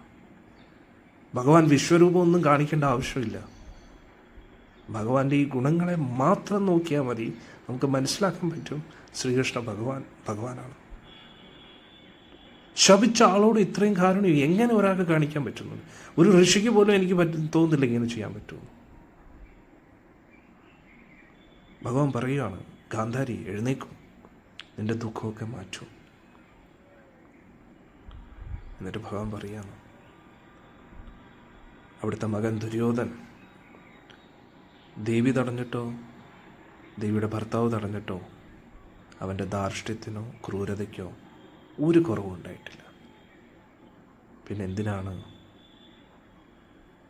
മറ്റുള്ളവരെ ദേവി കുറ്റപ്പെടുത്തുന്നത്? വളരെ സൗമ്യമായിട്ട് വളരെ മധുരമായിട്ട് ഭഗവാൻ പറയും. ആദ്യമേ ഈ പുത്രൻ ജനിച്ചപ്പോൾ തന്നെ ഒരുപാട് ദുർനിമിത്തങ്ങൾ കണ്ടിരുന്നു. അന്ന് തന്നെ ഈ പുത്രനെ ദേവി തടയേണ്ടതായിരുന്നു. അങ്ങനെയായിരുന്നുവെങ്കിൽ ദേവിയുടെ 99 മക്കളും ജീവനോടെ ഉണ്ടായിരുന്നു. എല്ലാ തരത്തിലുള്ള ക്രൂര പ്രവൃത്തികൾക്കും ഇവൻ കാരണമായിരുന്നു. മുതിർന്നവരെ ഒരിക്കലും ഇവൻ ബഹുമാനിച്ചിട്ടില്ല. അതുകൊണ്ട് അവന് അനുയോജ്യമായിട്ടുള്ള ഒരു അവസാനമാണ് ലഭിച്ചിരിക്കുന്നത്. അതുകൊണ്ട് നിരർത്ഥകമായിട്ടുള്ള ഈ ദുഃഖമെല്ലാം മാറ്റൂ. ഒന്ന് ആലോചിച്ച് നോക്കണം. ഇത് കൂടാതെ വ്യാസമഹർഷി പറഞ്ഞ് എത്രയോ പ്രാവശ്യം പറഞ്ഞിരിക്കുന്നു. ഇത് ഭഗവാന്റെ നിയോഗമാണ്. ദുര്യോധനൻ എന്ന് പറയുന്നത് കൽക്കിയുടെ ഒരു അംശമാണ് എന്നെല്ലാം പറഞ്ഞിട്ട് മനസ്സിലാവുന്നില്ല. ഇതാണ് നമ്മുടെയും പ്രശ്നം. നമ്മൾ ഗീത കേൾക്കുന്നു, ഭാഗവതം കേൾക്കുന്നു, മഹാഭാരതം കേൾക്കുന്നു, പക്ഷെ നമ്മുടെ കുടുംബമാകുന്ന ചട്ടക്കൂടിൽ നിന്ന് നമ്മൾ പുറത്തു വരുന്നില്ലെന്നുള്ളതാണ്. എൻ്റെ അർത്ഥം കുടുംബത്തിനോട് സ്നേഹം വേണ്ട എന്നൊന്നും അല്ല. നമ്മുടെ ആ ചിന്തകൾ അതിനപ്പുറം ഉയരാൻ കഴിയുന്നില്ല. നമുക്ക് ഭഗവാനെക്കുറിച്ചുള്ള ഒരു ആത്മാർത്ഥ ഭക്തി നമ്മുടെ ഉള്ളിൽ വരുന്നില്ല. കറങ്ങിത്തിരിഞ്ഞ് എൻ്റെ ശരീരം, എൻ്റെ മക്കൾ, എൻ്റെ കുടുംബം, എൻ്റെ ഭാര്യ, എൻ്റെ ഭർത്താവ്, ഇതിനപ്പുറം നമുക്ക് ആർക്കും ചിന്തിക്കാൻ കഴിയുന്നില്ല. അവിടെയാണ് നമുക്ക് തെറ്റുപറ്റുന്നത്. അതാണ് ഗാന്ധാരിക്കും പറ്റുന്നത്. അതേസമയത്ത് പാണ്ഡവരെ നോക്കും. കുറച്ചു മുമ്പേ ഇതേ അശ്വത്ഥാമാവ് അവശേഷിക്കുന്ന കുട്ടികളെയും കൊല്ലുകയാണെന്നുള്ള. അങ്ങനെയാണെങ്കിൽ ദ്രൗപദി ദേവി എന്നേ ശപിക്കേണ്ടതാണ് ദുര്യോധനാദികളെ. കുന്തി ദേവി എന്നേ ശപിക്കേണ്ടതാണ്. യുധിഷ്ഠിരൻ ഒറ്റയ്ക്ക് മതി. ആചാര്യന്മാരെല്ലാവരും പറയുന്നു, ഭഗവാൻ പറയുന്നു, കുരുവംശത്തിലുള്ള ഭീഷ്മര്, ദ്രോണാചാര്യ എല്ലാവരും പറയുന്നു, യുധിഷ്ഠിരൻ ആയുധം പോലും എടുക്കേണ്ട, ഒന്ന് നോക്കിയാൽ മതി ഒരു മുഴുവൻ ഭസ്മമാകുന്നു. അത്രയ്ക്ക് തപോബലമുണ്ട് യുധിഷ്ഠിരന്, അത്രയ്ക്ക് ധർമ്മിഷ്ഠനാണ്. പക്ഷെ അവരൊരിക്കലും അങ്ങനെയൊന്നും ഉപയോഗിച്ചിട്ടില്ല. പക്ഷെ ഗാന്ധാരി നോക്കൂ, ഇത്രയും കാലം ഇവരുടെ തപസ്യൊക്കെ വെറുതെ ആയില്ലേ? എന്തിനു വേണ്ടി ഉപയോഗിച്ചു? പാവം യുധിഷ്ഠിരൻ്റെ കാല് നശിപ്പിക്കാനായിട്ട്, നഖങ്ങൾ നശിപ്പിക്കാനായിട്ട്, ഭഗവാനെ ശപിക്കാനായിട്ട്. ഇതൊരു കാരണമായി യദുക്കൾ ഇവിടുന്ന് പോവാൻ. ഇതല്ലെങ്കിൽ വേറൊരു കാരണം ഭഗവാൻ ഉണ്ടാക്കും. പക്ഷെ എന്നെന്നും ഗാന്ധാരിക്ക് ഒരു ചീത്തപ്പേരായില്ലേ? ആരെങ്കിലും ഗാന്ധാരിയെ നല്ല കാര്യത്തിന് വേണ്ടി ഓർക്കുമോ? നല്ലൊരു ഭക്തിയായിട്ട് ഓർക്കുമോ? ഒരിക്കലും ഇല്ല. ഗാന്ധാരി എന്ന് പറയുമ്പോൾ എപ്പോഴും നമുക്ക് ഓർമ്മ വരുന്നത് ദുര്യോധനോടുള്ള പുത്രസ്നേഹം. ഇത് തന്നെയായിരിക്കും ഓർമ്മ വരുന്നത്. ഹരേ കൃഷ്ണ, ക്ഷമിക്കണം, ഇടയ്ക്കൊരു കോൾ വന്നതാണ്. നമുക്ക് ചർച്ച തുടരാം. അപ്പം ഭഗവാൻ കൃഷ്ണൻ പറഞ്ഞു, തുടക്കത്തിൽ തന്നെ ദുര്യോധനെ തടഞ്ഞിരുന്നുവെങ്കിൽ, അല്ലെങ്കിൽ ദുര്യോധനെ ജനിച്ച ഉടൻ തന്നെ ഒരുപാട് ദുർനിമിത്തങ്ങൾ കണ്ടിരുന്നു അല്ലേ? അന്നേ അവനെ അകറ്റേണ്ടതായിരുന്നു. ഇപ്പോൾ ഈ കരഞ്ഞതുകൊണ്ട് ഒരു പ്രയോജനമില്ല, അതിലൂടെ ദുഃഖം വർദ്ധിക്കത്തേ ഉള്ളൂ എന്നൊക്കെ ഭഗവാൻ പറഞ്ഞു. ഭഗവാൻ ഇതെല്ലാം പറഞ്ഞപ്പോൾ ഗാന്ധാരി ശാന്തമായി കേട്ടിരിക്കുകയാണ്. എന്നിട്ട് ധൃതരാഷ്ട്രർ യുധിഷ്ഠിരനോട് ചോദിച്ചു, ഈ മരിച്ച യോദ്ധാക്കളെല്ലാവരും എങ്ങോട്ടാണ് പോയത് എന്ന്. യുധിഷ്ഠിരൻ പറഞ്ഞു, ലോമശ ഋഷിയുടെ അനുഗ്രഹത്താൽ എനിക്ക് എവിടേക്കാണ് ഇവരൊക്കെ പോയത് എന്ന് എനിക്ക് കാണാൻ കഴിയുന്നുണ്ട്. ഇവരെല്ലാം ഉപരിലോകങ്ങളിലേക്ക് പ്രവേശിച്ചിരിക്കുകയാണ്. യുദ്ധത്തിൽ നിന്നും ഓടി രക്ഷപ്പെട്ട് പോയവർക്ക് പോലും ഉപരിലോകങ്ങളിലേക്ക് പ്രവേശനം ലഭിച്ചിരിക്കുകയാണ്. കാരണം ഭഗവാന്റെ സാന്നിധ്യത്തിലാണ് അവർ മരിച്ചിരിക്കുന്നത്. മരിച്ച എല്ലാവരും ഏറ്റവും ശുഭലോകങ്ങളിലേക്ക് പ്രവേശിച്ചിരിക്കുകയാണ്. യുധിഷ്ഠിരനിൽ നിന്ന് ഈ ആശ്വാസവചനങ്ങൾ കേട്ടപ്പോൾ ധൃതരാഷ്ട്രർ മക്കൾക്കും ബാക്കിയുള്ളവർക്കും ശേഷക്രിയകൾ ചെയ്യാൻ പറഞ്ഞു. ശേഷക്രിയകൾ എന്ന് പറഞ്ഞാൽ ഈ പിണ്ടോദക ക്രിയകളൊക്കെ. ശവം എന്തായാലും ദഹിപ്പിച്ചു, ചിത ദഹിപ്പിച്ചു കഴിഞ്ഞു അല്ലേ? പക്ഷെ അവസാനത്തെ പിണ്ടോദക ക്രിയകളൊക്കെ ചെയ്യാൻ തുടങ്ങി.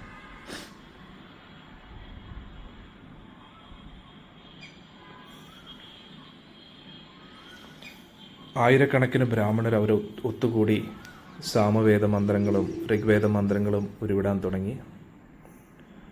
അതുകൂടാതെ കുറച്ച് ശവങ്ങളും ബാക്കിയുണ്ടായിരുന്നു. അതെല്ലാം അതും ദഹിപ്പിച്ചുകൊണ്ടിരിക്കുകയായിരുന്നു. എന്നിട്ട് കൗരവരെല്ലാവരും നദിയിലേക്ക് പ്രവേശിക്കുന്നു, ഗംഗാ നദിയിലേക്ക്. അരവരെ വെള്ളത്തിൽ നിന്നിട്ട് അവർ പ്രാർത്ഥിക്കുമായിരുന്നു, പിണ്ടോദക ക്രിയകളൊക്കെ ചെയ്യായിരുന്നു. സ്ത്രീകളുടെ കരച്ചിൽ അവിടെയെല്ലാം വ്യാപിച്ചു. ബ്രാഹ്മണരുടെ മന്ത്രങ്ങളും ഇതെല്ലാം കൂടെ എല്ലായിടത്തും കേൾക്കാൻ പറ്റുന്നുണ്ടായിരുന്നു. പാണ്ഡവർ അതേപോലെ നദിയിൽ പ്രവേശിച്ച് ശേഷക്രിയകൾ ചെയ്യാൻ, പിണ്ടോദക ക്രിയകളൊക്കെ ചെയ്യാൻ തുടങ്ങുമ്പോൾ കുന്തി ദേവി രഹസ്യമായിട്ട് വന്നിട്ട് പറഞ്ഞു, മക്കളെ, കർണന് വേണ്ടിയും കൂടെ കർമ്മങ്ങൾ ചെയ്യണം. ആ തേജസ്വിയായിട്ടുള്ള ആ യോദ്ധാവ് സൂര്യപുത്രനാണ്, എൻ്റെ ആദ്യത്തെ കുട്ടിയാണ്, എൻ്റെ മൂത്ത സഹോദരനാണ്. ഇത് കേട്ട ഉടനെ പാണ്ഡവർ സ്തംഭിച്ചുപോയി. യുധിഷ്ഠിരനും അർജുനനും തുറച്ചു നോക്കുകയാണ്, അങ്ങോട്ടും ഇങ്ങോട്ടും വീണ്ടും വീണ്ടും നോക്കിയാണ്. അവർക്ക് എപ്പോഴും തോന്നിയിരുന്നു കർണൻ എന്തായാലും ഒരു സാധാരണ വ്യക്തിയല്ല, ഒരു സൂതപുത്രനാണെന്ന് ഒരിക്കലും അവർക്ക് തോന്നിയിട്ടില്ലായിരുന്നു. പക്ഷേ സ്വന്തം അമ്മയുടെ തന്നെ മകനാണ്, സ്വന്തം സഹോദരനാണ്. ഇതെന്തുകൊണ്ട് നമുക്കൊരിക്കലും തിരിച്ചറിയാൻ കഴിഞ്ഞില്ല? എന്തുകൊണ്ട് കുന്തി ദേവി അത് പറഞ്ഞില്ല എന്ന് എല്ലാവരും ചിന്തിക്കാൻ. യുധിഷ്ഠിരൻ ഉറക്കെ കരഞ്ഞു. കുന്തി ദേവി ഒരിക്കലും ആ സത്യം പറഞ്ഞിട്ടില്ല. പാണ്ഡവർ അത്ഭുതപ്പെട്ടു. എന്നിട്ട് പറഞ്ഞു, ദേവി,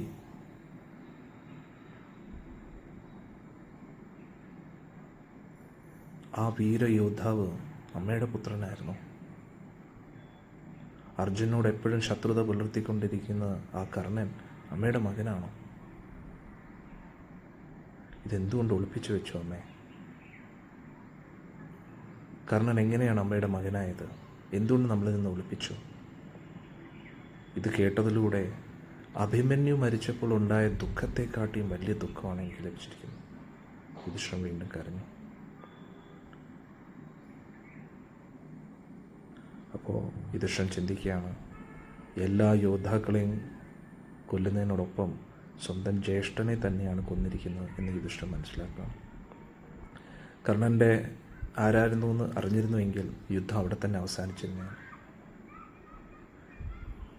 കർണനില്ലാതെ ദുര്യോധനൻ ഒരിക്കലും യുദ്ധത്തിൽ പങ്കെടുക്കത്തില്ലായിരുന്നു. പാണ്ഡവരും കർണനും എല്ലാവരും കൂടെ ചേർന്ന് അവർ ഏറ്റവും വലിയ ശക്തരായി മാറിയനെ. വിഷമം കൊണ്ട് കരഞ്ഞ് വിറച്ച് കുന്തിദേവി പറയുകയാണ്, ഇത് ഒരു വലിയ രഹസ്യമായിരുന്നു മക്കളെ. എനിക്ക് ആരോടും അത് പറയാൻ കഴിഞ്ഞില്ല. ഞാൻ കന്യകയായിരുന്നു, അപ്പോഴാണ് എനിക്ക് ഈ കുട്ടി ജനിച്ചത്. പല പ്രാവശ്യം നിന്നോടത് പറയണമെന്ന് തോന്നി, പക്ഷേ എന്തോ എന്നെ തടഞ്ഞുകൊണ്ടേയിരുന്നു. ഇപ്പോൾ അവൻ്റെ മക്കളെല്ലാവരും മരിച്ചിരിക്കുകയാണ്. കർണന് വേണ്ടി കർമ്മങ്ങൾ ചെയ്യാൻ ആരുമില്ല. അതുകൊണ്ട് ഈ സത്യം എനിക്ക് പറയാതിരിക്കാൻ കഴിയില്ല. കുന്തിദേവി അപ്പോൾ ആ ദിവസത്തെക്കുറിച്ച് ഓർക്കുകയാണ്. സൂര്യദേവനെക്കുറിച്ച് ചിന്തിച്ചപ്പോൾ സൂര്യദേവൻ പ്രവേശിച്ച് കുന്തിദേവി സ്പർശിച്ചു. ഉടൻ തന്നെ ദേവി ഗർഭവതിയാകുകയാണ്. ദേവി ഗംഗാനദിയെ നോക്കുകയായിരുന്നു. ഇതേ ഗംഗാനദിയിലായിരുന്നു ഒരു കൊട്ടയിലാക്കി കർണനെ ദേവി ഒഴുക്കി വിട്ടത്. അന്നേരം ഉപേക്ഷിച്ചതല്ല, ഒഴുക്കി വിട്ടതാണ്. കാരണം എന്തായാലും ഗംഗാദേവി സംരക്ഷിക്കും. കാരണം ഇവരൊന്നും സാധാരണ വ്യക്തികളല്ലെന്ന് മനസ്സിലായില്ലേ? ഇവർക്കെല്ലാം എന്തെങ്കിലും ഒരു ഉചിതമായിട്ടുള്ള സ്ഥാനത്ത് കുട്ടി എത്തും എന്ന ഉറപ്പുണ്ടായിരുന്നു. ഇതെല്ലാം ഓർത്ത് ദേവി ബോധം കെട്ട് വീഴുകയാണ്. യുധിഷ്ഠിരൻ പിടിച്ചെഴുന്നേൽപ്പിക്കുകയാണ് അമ്മയെ. എന്നിട്ട് പറഞ്ഞു, അമ്മ എന്തുമാത്രം ദുഃഖം അനുഭവിച്ചു. കർണ, ജ്യേഷ്ഠ, അങ്ങ് എവിടെ പോയി? യുധിഷ്ഠിരൻ അപ്പം ഭഗവാൻ കൃഷ്ണനെ നോക്കുകയാണ്. അപ്പം ഭഗവാൻ കൃഷ്ണൻ അരവരെ വെള്ളത്തിൽ മുങ്ങി കർമ്മങ്ങൾ ചെയ്തുകൊണ്ടിരിക്കുക. യുധിഷ്ഠിരൻ ഭഗവാനെ ഒന്ന് നോക്കി.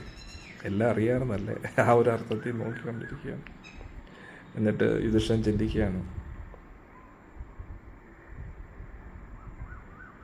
എന്തെങ്കിലും ഒരു കാരണം ഇല്ലായിരുന്നുവെങ്കിൽ ഭഗവാൻ തീർച്ചയായിട്ടും ഇത് നമ്മളോട് പറഞ്ഞേനെ. പക്ഷെ കുന്തിദേവിയെങ്കിലും ഇത് വെളിപ്പെടുത്തേണ്ടതല്ലായിരുന്നു. കുന്തിദേവി ഇത് പറഞ്ഞിരുന്നെങ്കിൽ ഈ ഒരു യുദ്ധം ഒഴിവാക്കാമായിരുന്നല്ലോ. അങ്ങനെ കരഞ്ഞുകൊണ്ട് ഒരുപാട് ദുഃഖത്തിലാവുകയാണ് യുധിഷ്ഠിരൻ. എന്നിട്ട് പറഞ്ഞു, ദേവി പറയൂ, എങ്ങനെയാണ് കർണൻ അമ്മയുടെ മകനായിട്ട് ജനിച്ചത്? എന്തുകൊണ്ടാണ് കർണനെ അമ്മ ഉപേക്ഷിച്ചത്? ഇതിലൂടെ എന്തെങ്കിലും ദൈവനിയോഗം കാണുമല്ലോ എന്ന് യുധിഷ്ഠിരൻ ചോദിക്കുകയാണ്. അപ്പോൾ കുന്തിദേവി ആ നടന്ന സംഭവങ്ങളൊക്കെ പറയുകയാണ്. ഇതെല്ലാം വളരെ അത്ഭുതത്തോടു കൂടി പാണ്ഡവർ കേൾക്കുകയാണ്. അപ്പോൾ പാണ്ഡവർ അവിശ്വസനീയമായിട്ടുള്ള രീതിയിൽ അത് കേൾക്കുകയാണ്. സൂര്യപുത്രനായിരുന്നു, പാണ്ഡവരുടെ മൂത്ത ജ്യേഷ്ഠനായിരുന്നു, ജനനത്തോടു കൂടി തന്നെ ഉപേക്ഷിക്കപ്പെട്ടു. ഭഗവാൻ അപ്പോൾ വെള്ളത്തിൽ നിന്ന് ഇങ്ങനെ നടന്നു വരികയാണ്. ആ കാഴ്ച വളരെ മനോഹരമായിരുന്നു. ഭഗവാന്റെ സുന്ദരമായിട്ടുള്ള ദേഹത്തിൽ നിന്ന് വെള്ളം ഇങ്ങനെ ഒഴുകി വീഴുന്നു. എന്നിട്ട് സൂര്യപ്രകാശത്തിൽ ഭഗവാൻ ഇങ്ങനെ തിളങ്ങി നിൽക്കുകയായിരുന്നു. അങ്ങനെ പുറത്ത് വന്നപ്പോഴത്തേക്ക് കുന്തിദേവിയുടെയും പാണ്ഡവരുടെ അടുത്തെത്തിയപ്പോൾ യുധിഷ്ഠിരൻ കുന്തിദേവി പറഞ്ഞ കാര്യങ്ങൾ പറയുകയാണ്. കൈ കൂപ്പിക്കൊണ്ട് യുധിഷ്ഠിരൻ ചോദിക്കുക, ഭഗവാനെ, അങ്ങ് എന്തുകൊണ്ട് നമ്മളോടിത് പറഞ്ഞില്ല? ഭഗവാൻ പറഞ്ഞു, എനിക്ക് കുന്തിദേവിയോടുള്ള സ്നേഹം കൊണ്ടാണ് ഞാൻ ഈ രഹസ്യം പറയാനത്. പക്ഷേ കർണൻ ഇതറിയാമായിരുന്നു. പക്ഷെ എന്നിട്ടും ദുര്യോധനോടുള്ള ആ കൂറിൽ നിന്നും കർണനെ പിന്തിരിപ്പിക്കാൻ കഴിഞ്ഞില്ല. അതുകൊണ്ട് നിങ്ങളെല്ലാവരും കൂടെ അതേ കർണന് വേണ്ടി കർമ്മങ്ങൾ ചെയ്യണം. കുന്തിദേവിയും പാണ്ഡവരും ഗംഗാ നദിയിലേക്ക് പ്രവേശിച്ച് കുറേ നേരം സമാധാനമായിട്ട് നിന്ന് പ്രാർത്ഥിച്ചു. കർണന് വേണ്ടി കർമ്മങ്ങളൊക്കെ ചെയ്തു, ബന്ധുക്കൾക്കും വേണ്ടി. ഇപ്പം നിങ്ങൾക്ക് മനസ്സിലായോ എന്തുകൊണ്ടാണ് ഇവർക്കൊക്കെ ഉപരിലോകങ്ങളിലേക്ക് പോകാൻ കഴിയുന്നത്? ഒന്ന്, ഭഗവാന്റെ സാന്നിധ്യത്തിൽ മരിച്ചു. അതുകൂടാതെ ഭഗവാൻ സ്വയം അവർക്ക് വേണ്ടി കർമ്മങ്ങൾ ചെയ്തു. അതുകൂടാതെ പാണ്ഡവർ, ഇത്രയും നല്ല പരിശുദ്ധ ഭക്തർ അവർക്ക് വേണ്ടി പ്രാർത്ഥിച്ചു. അതുകൊണ്ടാണ് അവരൊക്കെ ഉപരിലോകങ്ങളിലേക്ക് പോയത്. ഒന്ന് ആലോചിച്ച് നോക്കണം. അതെല്ലാം കഴിഞ്ഞതിന് ശേഷം എല്ലാവർക്കും ആ തീരത്ത് തന്നെ താമസിക്കാനുള്ള വ്യവസ്ഥ യുധിഷ്ഠിരൻ തയ്യാറാക്കി.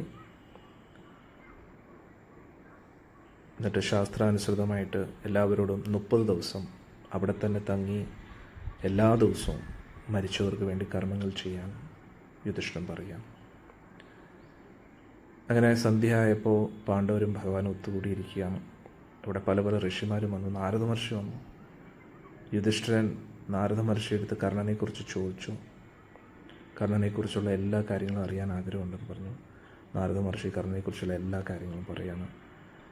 എങ്ങനെയാണ് അധിരഥൻ വളർത്തിയതും, എന്നിട്ട് ആയുധന കലകൾ പഠിക്കാനായിട്ട് ദ്രോണാചാര്യരുടെ അടുത്ത് എത്തി. ദ്രോണാചാര്യരെ നിരസിച്ചു. അതുകൊണ്ടാണ് ദ്രോണാചാര്യരുടെ ഏറ്റവും പ്രിയപ്പെട്ട ശിഷ്യനെ തോൽപ്പിക്കണമെന്ന ഒരു വൈരാഗ്യം കർണൻ്റെ ഉള്ളിൽ വളർന്നത്. എന്നിട്ട് പരശുരാമസ്വാമിയിൽ നിന്ന്, അതായത് ദ്രോണാരുടെ ഗുരുവിൽ നിന്ന് തന്നെ എല്ലാം പഠിച്ചെടുക്കണമെന്ന് പറഞ്ഞ് പരശുരാമസ്വാമിയുടെ അടുത്ത് കള്ളം പറഞ്ഞ് അവിടെ ശിഷ്യനായിട്ട് പ്രവേശിക്കുന്നു. അതുകൂടാതെ കർണൻ കുന്തി ദേവി കൊടുത്ത ആ പ്രതിജ്ഞയെ കുറിച്ചും കേട്ടു. അർജുനൊഴികെ വേറെ ആരെയും കൊല്ലത്തില്ല എന്ന്. ഇതെല്ലാം കേട്ടിട്ട് യുധിഷ്ഠിരൻ കരഞ്ഞു. എന്നിട്ട് കുന്തി ദേവി അടുത്ത് പറഞ്ഞു, കർണൻ സഹോദരനാണെന്ന് പറഞ്ഞ് എൻ്റെ മുമ്പിൽ വന്നിരുന്നെങ്കിൽ ഞാൻ ഈ ഭൂമി മുഴുവൻ ആളുടെ കാൽക്കൽ സമർപ്പിച്ചേനെ. പാണ്ഡവരുടെ ജ്യേഷ്ഠനായിട്ട് ദേവേന്ദ്രനെ പോലെ ആൾ ഇവിടെ ശോഭിച്ചേനെ. കുന്തിദേവി തലമറിച്ച് കരയാൻ തുടങ്ങി. ദേവി പറഞ്ഞു, അങ്ങനെ ഒന്നും ചിന്തിക്കരുത് മോനെ. ഞാൻ കർണനെ പല രീതിയിലും അവൻ്റെ നന്മ ഉദ്ദേശിച്ച് പറയാൻ പിന്തിരിപ്പിക്കാൻ ശ്രമിച്ചു. സാക്ഷാൽ അവൻ്റെ അച്ഛനായ സൂര്യദേവൻ വരെ പറഞ്ഞു. പക്ഷേ എന്നിട്ടും കർണൻ കേട്ടില്ല. സൂര്യദേവനോ എനിക്കോ നിങ്ങളോടുള്ള ശത്രുതയിൽ നിന്നും കർണനെ പിന്തിരിപ്പിക്കാൻ കഴിയുന്നു. സത്യമല്ലേ? പാണ്ഡവർക്ക് അറിയത്തില്ലായിരുന്നു, കർണന് അറിയാമായിരുന്നു. എന്നിട്ടും ഇത്രയും ശത്രുതയാണ്. ആരാണ് ഗ്രേറ്റ്? അതാണ് നമ്മൾ ചിന്തിക്കേണ്ടത്. ഇതെല്ലാവരും വിധിയുടെ തീരുമാനമാണെന്ന് മനസ്സിലാക്കി ഞാൻ അവൻ്റെ മനസ്സിനെ പിന്നെ മാറ്റാൻ ശ്രമിച്ചില്ല. ഞാൻ അവനെ വിട്ടു. കുന്തിദേവിയുടെ മനസ്സ് നോക്കണം. കുന്തിദേവി സ്വാർത്ഥയാണെന്ന് ഒരിക്കലും ചിന്തിക്കരുത്. എല്ലാ മക്കളും കുന്തിദേവിക്ക് ഒരേപോലെയാണ്. അങ്ങനെ നോക്കുമ്പോൾ നകുല സഹദേവന്മാരാണെങ്കിൽ കുന്തിദേവിയുടെ മക്കൾ പോലുമല്ല. ഒന്ന് ആലോചിച്ച് നോക്കാം. അന്നേരം അവിടെ ധർമ്മത്തിനാണ് ദേവിയും പ്രാധാന്യത കൊടുക്കുന്നത്. ഇനി അടുത്തൊരു സ്റ്റേറ്റ്മെൻറ്റ് ദേവി പറയുന്നുണ്ട്. എന്നിട്ട് പറഞ്ഞു, ഞാൻ അന്നേരെ നിന്നോടിത് പറഞ്ഞിരുന്നുവെങ്കിൽ നീ ഒരിക്കലും ഈ യുദ്ധത്തിൽ പങ്കെടുക്കത്തില്ല. ഹരേ കൃഷ്ണ. എന്നിട്ട് ദേവി എത്ര നിസ്വാർത്ഥയാണ് നോക്കണേ. ധർമ്മത്തിനാണ് മുൻതൂക്കം കൊടുക്കുന്നത്. അതേസമയത്ത് ഗാന്ധാരി ദേവി നോക്കണേ, യുധിഷ്ഠിരൻ മുഖം മറിച്ച് കരയാൻ തുടങ്ങി. എന്നിട്ട് പറഞ്ഞു, ദേവി അവിടുന്ന് ഈ രഹസ്യം പറയാത്തിൽ ഞാൻ അവിടുത്തെ ദേവി ഒരിക്കലും കുറ്റം പറയുന്നില്ല. തീർച്ചയായിട്ടും ഇത് വിധി തന്നെയാണ്. പക്ഷെ എന്നിട്ടും എനിക്ക് തോന്നുന്നു ദേവി എന്നോടിത് പറയേണ്ടതായിരുന്നു. അതുകൊണ്ട് ഞാൻ ഇതാ ഒരു പ്രഖ്യാപിക്കുന്നു, ഇന്നു മുതൽ ഒരു സ്ത്രീക്കും ഒരു രഹസ്യവും ഹൃദയത്തിൽ സൂക്ഷിച്ചു വയ്ക്കാൻ കഴിയില്ല.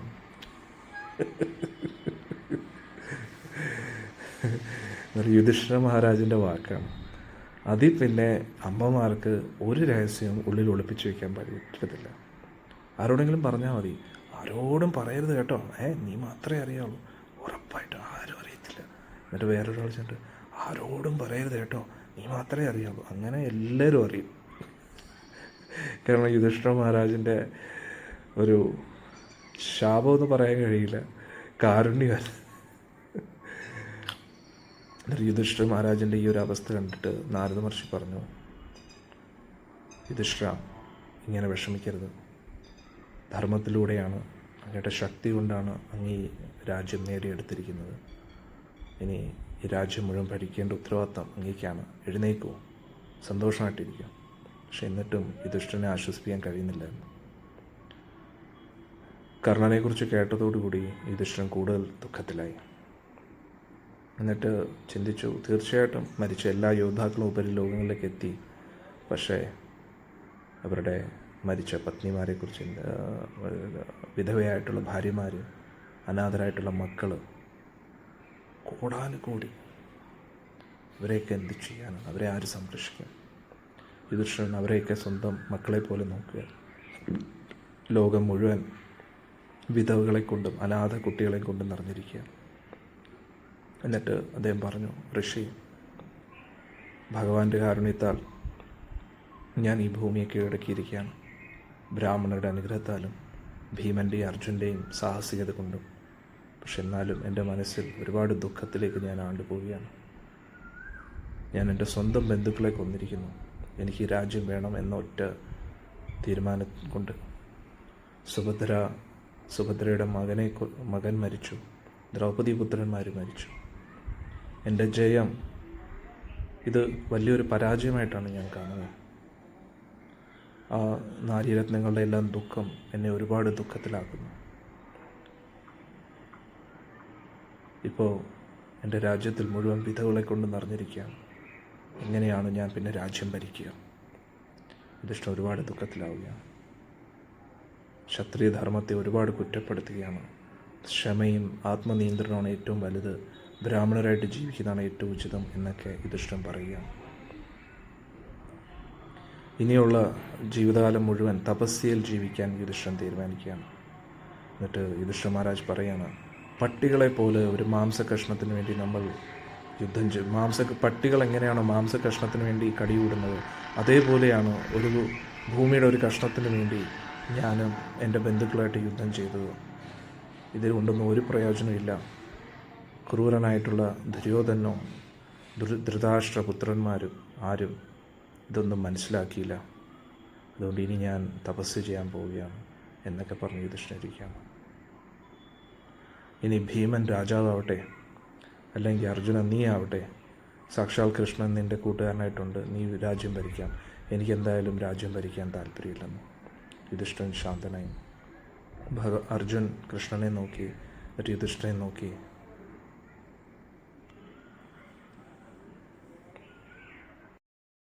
ഹരേ കൃഷ്ണ, ക്ഷമിക്കണം, ഇടയ്ക്കൊരു കോൾ വന്നു. ഇത്രയും പറഞ്ഞിട്ട് യുധിഷ്ഠിരൻ വിഷമിച്ചിരിക്കുകയാണ്. അർജുൻ ഭഗവാൻ കൃഷ്ണനെ നോക്കി, വീണ്ടും യുധിഷ്ഠിരനെ നോക്കി. അർജുൻ എന്ത് പറയണമെന്ന് അറിയാൻ പറ്റാത്ത അവസ്ഥയാണ്. രാത്രിയായി. എന്നിട്ട് അർജുൻ പറയുകയാണ്, ജ്യേഷ്ഠ, അങ്ങ് എങ്ങനെയാണ് ഇങ്ങനെ സംസാരിക്കാൻ കഴിയുക? നമ്മുടെ ശത്രുക്കളെയെല്ലാം നമ്മൾ കീഴടക്കി. അങ്ങ് ഈ ലോകം ഭരിക്കേണ്ട ആളാണ്. അങ്ങൊരു ക്ഷത്രിയനാണ്. അങ്ങയുടെ കർത്തവ്യമാണ് ഈ ജനങ്ങളെല്ലാം സംരക്ഷിക്കാൻ. ദാരിദ്ര്യത്തിൽ ജീവിക്കുക എന്നത് ഋഷിമാരുടെ കർത്തവ്യമാണ്, രാജാക്കന്മാരല്ല. നമ്മുടെ ഉത്തരവാദിത്വം യജ്ഞങ്ങൾ ചെയ്യുക, സമ്പത്തിനെ അർഹിക്കുന്നവർക്ക് ദാനമായിട്ട് നൽകുക എന്നതാണ്. നഹുഷനെയും ദിലീപനെയും അംബരീഷനെയും പോലെയുള്ള രാജാക്കന്മാരുടെ പാത അങ്ങ് പിന്തുടരണം. അങ്ങ് ഈ ലോകം ഭരിക്കണം. അതല്ലാതെ വേറൊരു പാത അങ്ങ് എങ്ങനെയാണ് പോകാൻ കഴിയുക? ഇത് കേട്ടിട്ടും യുധിഷ്ഠിരൻ ശാന്തനായിട്ടിരിക്കുകയാണ്. എന്നിട്ട് പറഞ്ഞു, അപ്പോൾ യുധിഷ്ഠിരൻ എന്താ പറഞ്ഞാൽ അറിയാം, ഇതെല്ലാം ഭൗതിക കാര്യമാണ്, ഇതെല്ലാം മായയാണ്. മണ്ടനായിട്ടുള്ള ആൾക്കാർ മാത്രമേ ഒരു സാമ്രാജ്യവും അധികാരവും ആഗ്രഹിക്കുകയുള്ളൂ. എനിക്ക് എൻ്റെ ശരീരത്തെ നിലനിർത്താൻ വേണ്ടിയുള്ള ആ കാര്യം മാത്രം മതി. ബാക്കിയുള്ള സമയം, കാലം എല്ലാം തപസ്യയ്ക്ക് വേണ്ടി, ധ്യാനത്തിന് വേണ്ടി ഉപയോഗിക്കാം. ഇതിനെക്കുറിച്ച് ചിന്തിക്കുമ്പോൾ തന്നെ എനിക്ക് ഒരുപാട് സമാധാനവും സന്തോഷവും തോന്നും, വിരക്തിയും തോന്നും. അതുകൊണ്ട് നമ്മുടെ യുധിഷ്ഠിരൻ എത്ര ശ്രേഷ്ഠമാണ്. അതുകൊണ്ട് ഇനിയുള്ള കാലം മുഴുവൻ ഞാൻ കാട്ടിൽ താമസിക്കുകയാണ്. ആ പരമോന്നതമായിട്ടുള്ള സായുജ്യത്തിന് വേണ്ടി ഞാൻ പരിശ്രമിക്കാൻ പോകുകയാണ്. ഇത് കേട്ടിട്ട് ഭീമൻ പറയാൻ തുടങ്ങി. ഭീമൻ ഒരുപാട് ദേഷ്യം വന്നിരുന്നു. ഭീമൻ പറഞ്ഞു, അങ്ങ് വേദങ്ങളും ശാസ്ത്രങ്ങളൊക്കെ പഠിച്ചിട്ടും അതിൻ്റെ അർത്ഥം ഇതുവരെ മനസ്സിലായിട്ടില്ലേ? രാജകീയ കർത്തവ്യങ്ങളെല്ലാം ഉപേക്ഷിച്ചിട്ട് അങ്ങ് കാട്ടിൽ പോകാൻ ആഗ്രഹിക്കുന്നു. ഇതാണോ യഥാർത്ഥ ഒരു ക്ഷത്രിയ ധർമ്മം? എങ്കിൽ പിന്നെ നമ്മൾ എന്തിനാണ് ഈ യുദ്ധമൊക്കെ ചെയ്തത്? നമ്മളങ്ങനെയായിരുന്നെങ്കിൽ ഈ യുദ്ധത്തിൻ്റെ ഒന്നും ആവശ്യമില്ലായിരുന്നല്ലോ. അങ്ങയുടെ കർത്തവ്യങ്ങളെല്ലാം ഉപേക്ഷിച്ചിട്ട് പിന്നെ എന്തിനാണ് നമ്മൾ ധൃതരാഷ്ട്രപുത്രന്മാരെ എല്ലാം കൊന്നത്? അതിൻ്റെ ആവശ്യം തന്നെ എന്തായിരുന്നു? ധർമ്മത്തിന് വേണ്ടി ശത്രുക്കളെ കൊല്ലുക എന്നത് അത് ക്ഷത്രിയ ധർമ്മമാണ്.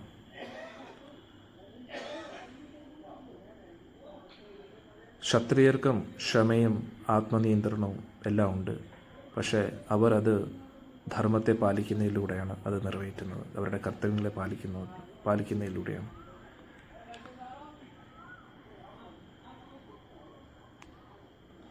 അതുകൊണ്ട് ഇപ്പോൾ ശത്രുക്കളെ എല്ലാം കൊന്ന് ധർമ്മം സ്ഥാപിക്കേണ്ട സമയത്ത് അങ്ങ് എന്തിനാണ് ഇവിടുന്ന് പോകുന്നത്? അങ്ങനെ പല രീതിയിലും യുധിഷ്ഠിരനെ പിന്തിരിപ്പിക്കാൻ ശ്രമിച്ചുകൊണ്ടിരിക്കുകയാണ്. പിന്നെ ക്ഷത്രിയ കർത്തവ്യം എന്ന് പറഞ്ഞാൽ സാക്ഷാൽ ഭഗവാൻ തന്നെ നൽകിയിരിക്കുന്ന കർത്തവ്യങ്ങളാണ്. അതിൽ നിന്ന് നമുക്കൊരിക്കലും പിന്തിരിയാൻ കഴിയില്ല. അതുകൊണ്ട് അങ്ങേക്ക് കഴിവുണ്ട് രാജ്യം ഭരിക്കാനായിട്ട്. അന്നേരം പിന്നെ അങ്ങ് എന്തായാലും ഭരിച്ചേ പറ്റൂ. ഒന്നുകിൽ അങ്ങ് വൃദ്ധനാകുമ്പോഴോ അല്ലെങ്കിൽ ശത്രു രാജാവിനാൽ പരാജിതനാകുമ്പോഴോ അങ്ങേക്ക് ഇതെല്ലാം ഉപേക്ഷിക്കാം. പക്ഷെ അങ്ങേക്കിപ്പം കഴിവുണ്ട്, അങ്ങ് ജയിച്ചിരിക്കുകയാണ്. അതുകൊണ്ട് അങ്ങ് തന്നെ ഭരിക്കേണ്ടതായിട്ടുണ്ട്.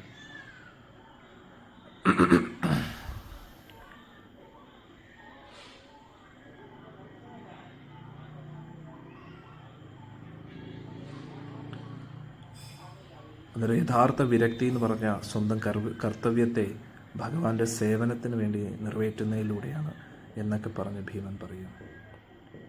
എന്നിട്ടും യുധിഷ്ഠിരനൊന്നും വേണ്ടിയില്ല. അർജുൻ പറഞ്ഞു,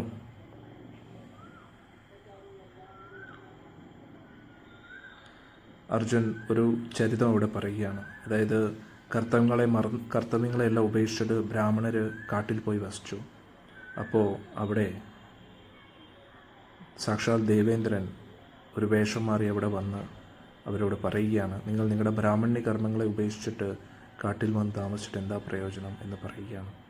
അങ്ങനെ പല രീതിയിലും യുധിഷ്ഠിരനെ ഓർമ്മിപ്പിക്കുകയാണ്. എന്നിട്ടും യുധിഷ്ഠിരനൊന്നും വേണ്ടിയില്ല. സാക്ഷാൽ നകുലൻ വരെ പറഞ്ഞു നോക്കി പല പല വേദനിർദ്ദേശങ്ങളിൽ നിന്നും കർത്തവ്യങ്ങൾ എങ്ങനെ ചെയ്യേണ്ടതിനെക്കുറിച്ചും സഹദേവനും സംസാരിച്ചു. എന്നിട്ടും യുധിഷ്ഠിരൻ മിണ്ടായിരിക്കുകയാണ്. സഹദേവൻ പറഞ്ഞു,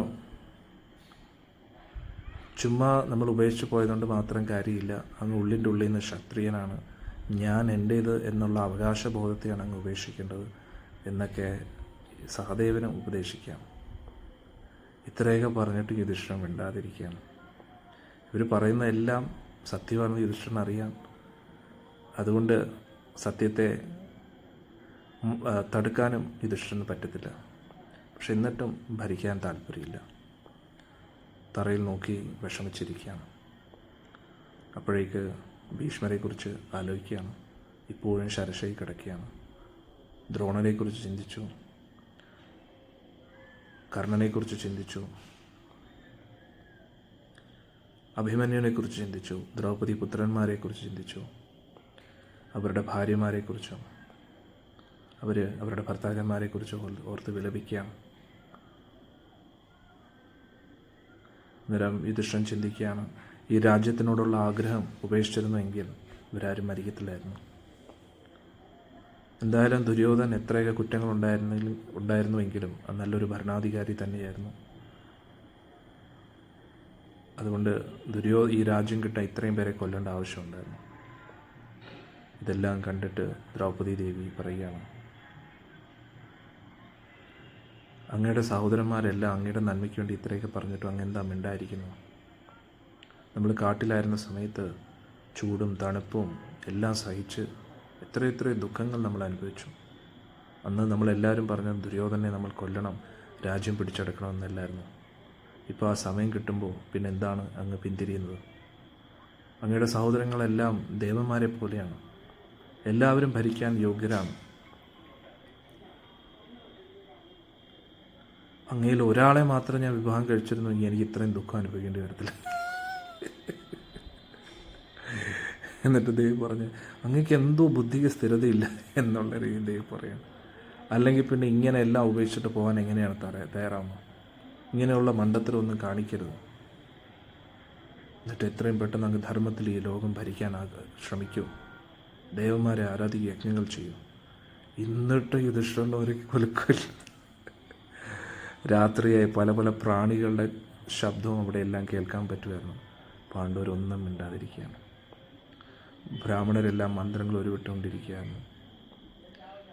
ഭഗവാൻ കൃഷ്ണൻ യുധിഷ്ഠിരനെ കാരുണ്യത്തോടുകൂടി നോക്കിയാണ്. പക്ഷെ ഒന്നും മിണ്ടിയില്ല. ഭീമൻ എല്ലാ ക്ഷമയും കിട്ടുമെന്നുള്ള എന്നിട്ട് പറഞ്ഞു, ഭീമൻ സഹിച്ചിട്ട് പറഞ്ഞു, എന്നോട് ക്ഷമിക്കണം രാജാവേ, എനിക്ക് ഇതൊന്നും സഹിക്കാൻ കഴിയുന്നില്ല. ഇത്രയും നമ്മൾ കഷ്ടപ്പെട്ടതെല്ലാം അങ്ങയുടെ ഈ ഭ്രാന്ത് കാരണം നമുക്ക് ഉപേക്ഷിക്കാൻ കഴിയില്ല. അങ്ങയുടെ സ്വബോധം നഷ്ടപ്പെട്ടിരിക്കുകയാണ്. അങ്ങേക്ക് ശരിയും തെറ്റും എന്താണെന്ന് നന്നായി അറിയാമല്ലോ, പിന്നെ എന്തുകൊണ്ട് അങ്ങ് കർത്തവ്യം ചെയ്യുന്നില്ല? ഒരിക്കലും ഇങ്ങനെയുള്ള ദുർബലത അങ്ങ് കാണിച്ചില്ലല്ലോ. അതുകൊണ്ട് അങ്ങ് ഇതിൽ നിന്ന് പുറത്തു വരൂ. കൗരവർ ചെയ്ത് കൂട്ടിയ പാപകർമ്മങ്ങളൊക്കെ മറന്നുപോയോ? ദ്രൗപദിയോട് ചെയ്ത ആ ദ്രോഹങ്ങളെ അങ്ങ് മറന്നുപോയോ? നമ്മൾ വനവാസത്തിൽ എത്രത്തോളം ദുരിതങ്ങൾ അനുഭവിച്ചു. അങ്ങിപ്പോൾ യുദ്ധം ജയിച്ചിരിക്കുകയാണ്. ഇനി ഉള്ളിലെ യുദ്ധമാണ് അങ്ങ് ജയിക്കേണ്ടത്. ഇത്ര കിടിലല്ലേ? ഈ ഒരു യുദ്ധത്തിൽ അങ്ങ് തോൽക്കുകയാണെങ്കിൽ വീണ്ടും അങ്ങേക്ക് ഒരു യുദ്ധം ജയിക്കാനായിട്ട് വീണ്ടും ജനിക്കേണ്ടി വരും, മനസ്സുമായിട്ടുള്ള യുദ്ധത്തിൽ.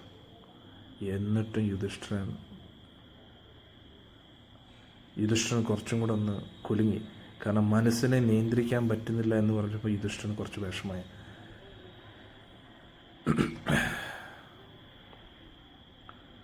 അന്നേരം ഭീമനോട് യുധിഷ്ഠിര മഹാരാജ് പറഞ്ഞു, ഭീമ, എനിക്കല്ല മനോനിയന്ത്രണം ഇല്ലാത്തത്, നിനക്കാണ്. നിൻ്റെ ഉള്ളിൽ അത്യാഗ്രഹവും അജ്ഞതയും നിറഞ്ഞിരിക്കുകയാണ്, ആസക്തിയും. നീ എൻ്റെ വിരക്തിയെ ഉപേക്ഷിച്ചിട്ട് ഈ ഭൂമിയെ ഭരിക്കാനാണോ നീ ആഗ്രഹിക്കുന്നത്? അതിലൂടെ എൻ്റെ ആത്മാവ്, ഞാൻ ശരീരമല്ല, ഞാൻ ആത്മാവാണ്. ആത്മാവ് എങ്ങനെയാണ് ഇന്ദ്രിയാസ്വാദനത്തിലൂടെ സംതൃപ്തനാകുന്നത്? ഇന്ദ്രിയാസ്വാദനം ഒരിക്കലും തൃപ്തിപ്പെടത്തില്ല. അതെപ്പോഴും ആധ്യാത്മിക പാതയിൽ തടസ്സമാണ്. ആരാണ് ഇതൊക്കെ ഉപേക്ഷിക്കുന്നത് അവർക്ക് മാത്രമേ പരമോന്നത സ്ഥാനം ലഭിക്കുകയുള്ളൂ. എല്ലാവിധ ആഗ്രഹത്തിൽ നിന്ന് മുക്തരായവർക്ക് മാത്രമേ ആനന്ദം ലഭിക്കുകയുള്ളൂ. പക്ഷെ ആരാണോ ആസ്വാദനത്തിൻ്റെ പുറകെ പോകുന്നത് അവർക്കൊരിക്കലും സന്തോഷം ലഭിക്കത്തില്ല. ഇതെല്ലാം കേട്ടിട്ട് ഭീമ ഒന്നും മിണ്ടിയില്ല. അർജുൻ വീണ്ടും സംസാരിച്ചു. പല പല വേദങ്ങളിൽ നിന്ന് പല കാര്യങ്ങളും ജനകരാജാവിനെക്കുറിച്ചൊക്കെ പറഞ്ഞു. ജനകരാജാവും എല്ലാം ഉപേക്ഷിക്കാൻ ആഗ്രഹിച്ചു, തപസ് ചെയ്യാൻ ആഗ്രഹിച്ചു. അപ്പോൾ ഭാര്യ കർത്തവ്യങ്ങളെക്കുറിച്ച് ഓർമ്മിപ്പിച്ചു. അങ്ങനെ വീണ്ടും കൊണ്ടുവന്നു. ജനകൻ്റെ ഭാര്യ പറഞ്ഞിരുന്നു, വിരക്തിയിൽ അങ്ങ് രാജ്യമെല്ലാം ഉപേക്ഷിക്കുകയാണ്, പക്ഷേ യഥാർത്ഥത്തിൽ അങ്ങ് വിരക്തനാണെങ്കിൽ പിന്നെ ഉപേക്ഷിക്കേണ്ടതായിട്ട് എന്താണുള്ളത് എന്നൊക്കെ പറഞ്ഞ് പലതും പറഞ്ഞു. യുധിഷ്ഠിരൻ അർജുൻ പറയുന്ന ഇതെല്ലാം കേട്ടു. അത് കേട്ടപ്പം യുധിഷ്ഠിരന് വലിയ ഇഷ്ടമായി. ഇതിനു മുമ്പേ പല പ്രാവശ്യം കേട്ടിട്ടുണ്ടെങ്കിലും ഇത് സന്തോഷത്തോടുകൂടി ഇത് യുധിഷ്ഠിരൻ കേട്ടു. പക്ഷെ എന്നിട്ടും മനസ്സിനൊരു മാറ്റം വന്നില്ല. യുധിഷ്ഠിരൻ ചിന്തിക്കുകയാണ്, വേദങ്ങളിൽ ഓരോ കാര്യങ്ങളും പല പ്രാവശ്യവും പല രീതിയിലാണ് പറയുന്നത്. അന്നേരം ഏതാണ് അനുയോജ്യം എങ്ങനെ മനസ്സിലാക്കാം? ഇപ്പോഴത്തെ സാഹചര്യത്തിൽ എന്താണ് അനുയോജ്യം? അന്നേരം യുധിഷ്ഠിരൻ വീണ്ടും ഉറപ്പിച്ചു, വിരക്തി തന്നെയാണ് വേണ്ടത്. എന്നിട്ട് അർജുനോട് കാരുണ്യം തോന്നിയിട്ട് പറഞ്ഞു, മോനെ, സഹോദര, നീ എൻ്റെ നന്മയ്ക്ക് വേണ്ടിയാണ് പറയുന്നതെന്നറിയാം. പക്ഷെ നിൻ്റെ വാക്കുകളൊന്നും എൻ്റെ മനസ്സിനെ, ഹൃദയത്തെ സ്പർശിക്കുന്നില്ല. നീ ആയുധ കളികളിൽ മിടുക്കനാണ്,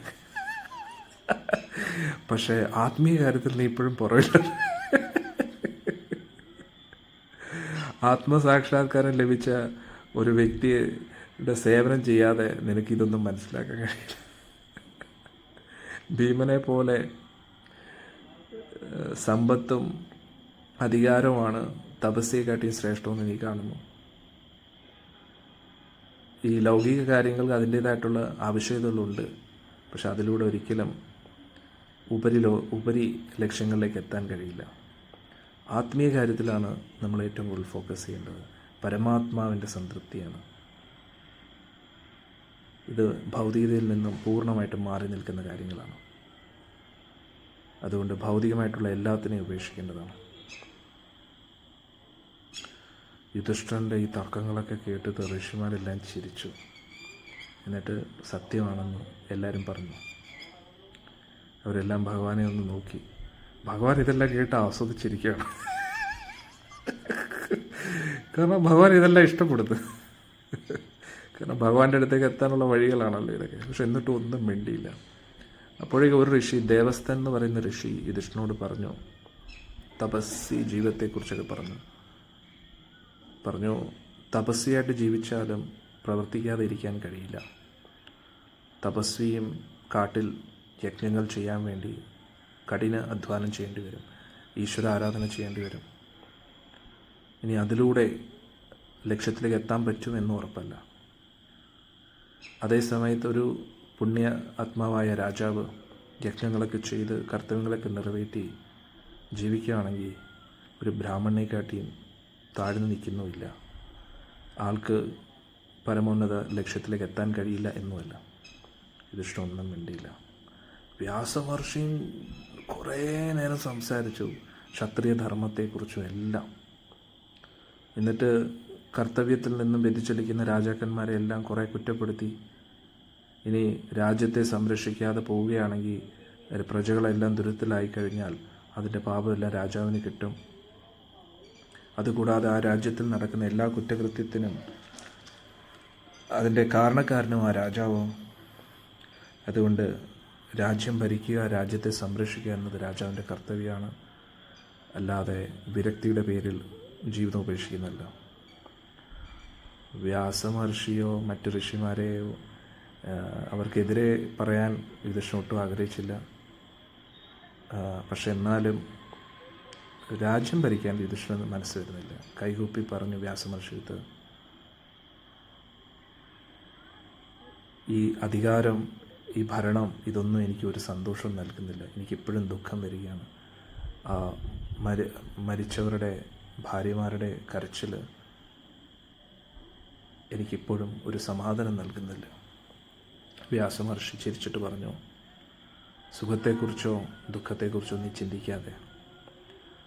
സമയത്തിൻ്റെ പ്രഭാവത്താൽ ഒരാൾ സുഖത്തിലാകുന്നു, ദുഃഖത്തിലാകുന്നു.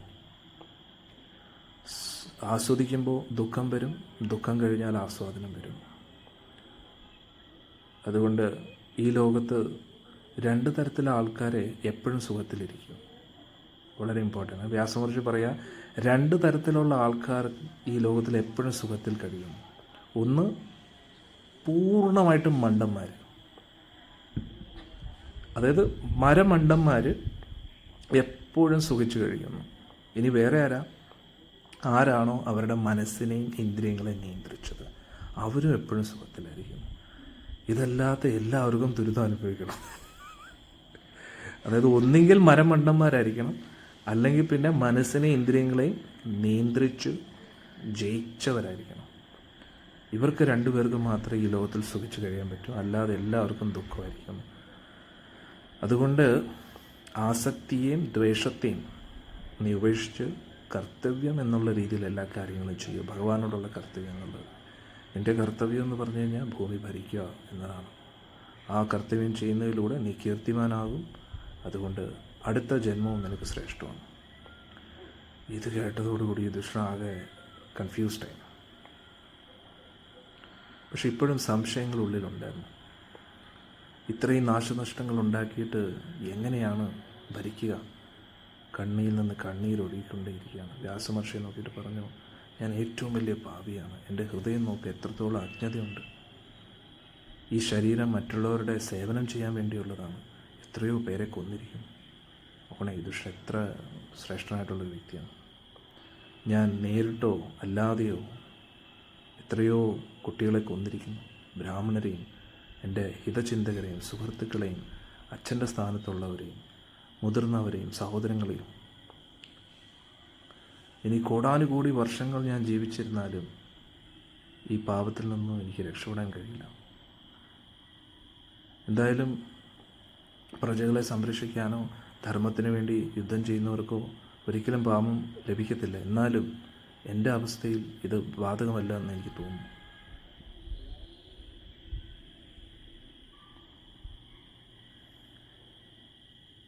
യുധിഷ്ഠിരൻ ചിന്തിക്കുകയാണ്, എന്നെ രാജാവാക്കാൻ വേണ്ടി മാത്രമാണ് ഞാൻ ഇത്രയും പേരെ കൊന്ന് എന്ന് ചിന്തിക്കുകയാണ്. എന്തായാലും യജ്ഞത്തിലൂടെ പോലും ഈ പാപത്തിൽ നിന്ന് എനിക്ക് രക്ഷപ്പെടാൻ കഴിയില്ല. എന്നിട്ട്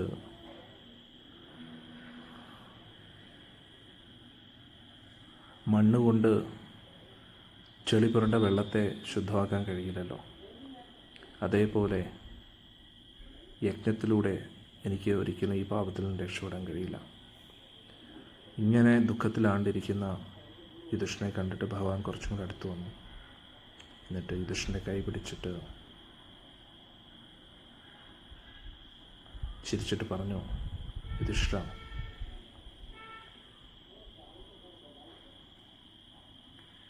ഇങ്ങനെ നീ ദുഃഖത്തിലാവരുത്, നിനക്കെന്തെങ്കിലും അസുഖം ബാധിക്കും.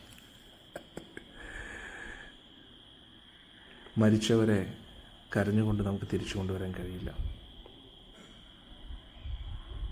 ഇതെല്ലാം ഒരു സ്വപ്നം പോലെയാണ്. സ്വപ്നത്തിൽ നമ്മൾ പല കാഴ്ചകളും കാണും, ഉണരുന്നതോടുകൂടി സ്വപ്നവും തീരും. ആയുധങ്ങളുടെ മുറിവേറ്റുകൊണ്ട് ഇവരെല്ലാവരും ഉപരിലോകങ്ങളിലേക്ക് പോയിരിക്കുകയാണ്. പിന്നെ എന്തിനു വേണ്ടി അവർക്ക് വേണ്ടി ദുഃഖിക്കണം? ഇനി അവരുടെ ഭാര്യമാരും സന്തോഷിക്കേണ്ടതാണ്. അതുകൊണ്ട് നീ രാജാവിൻ്റെ സ്ഥാനം ഏറ്റെടുക്കണം. അതിനുശേഷം നാരദ മഹർഷിയും വ്യാസ മഹർഷിയും സംസാരിച്ചു. ഒരുപാട് നേരം യുധിഷ്ഠിരനെ സമാധാനിപ്പിക്കാനും ഭരണത്തിലേക്ക് കൊണ്ടുവരാൻ ശ്രമിച്ചു. എന്നിട്ടും യുധിഷ്ഠിരൻ സമ്മതിച്ചില്ല.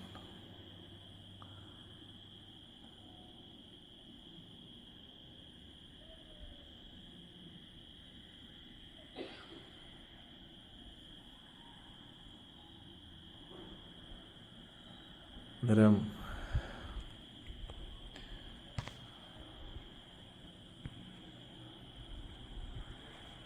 ഇത്രയും പറഞ്ഞപ്പോൾ യുധിഷ്ഠിരൻ ആകെ വിഷമിച്ച് ആ ഭൂമിയിൽ നിന്ന് ആ മണ്ണെടുത്തിട്ട് ഇങ്ങനെ വെതറി കാണിക്കുകയാണ്. അത് യുധിഷ്ഠിരൻ ഇപ്പോഴും തോന്നി ഈ മണ്ണിന് വേണ്ടിയാണല്ലോ ഞാൻ യുദ്ധം ചെയ്തതെന്ന്. അന്നേരം ഭഗവാൻ പറഞ്ഞ സ്ഥിതിക്ക് നാരദ മഹർഷി വ്യാസ മഹർഷിയൊക്കെ പറഞ്ഞപ്പോൾ അവർക്കെതിരെ പോകാൻ ഒട്ടും യുധിഷ്ഠിരൻ താല്പര്യമില്ല. പക്ഷെ എന്നിട്ടും പറ്റുന്നില്ലായിരുന്നു. എന്തോ ഒരു പാപം ഉള്ളിൽ കയറിയതുപോലെ തോന്നുന്നു. ആ പാവത്തിൽ നിന്ന് രക്ഷപ്പെടണമെന്ന് യുധിഷ്ഠിരന് ആഗ്രഹമുണ്ട്. വ്യാസമഹർഷി നോക്കിയിട്ട് പറഞ്ഞു, ശാസ്ത്രാനുസൃതമായിട്ട് ധർമ്മം ചെയ്യുന്നവർക്ക് ഒരിക്കലും പാപം ലഭിക്കുകയില്ല. എനിക്ക് മനസ്സിലാക്കാൻ കഴിയുന്നു.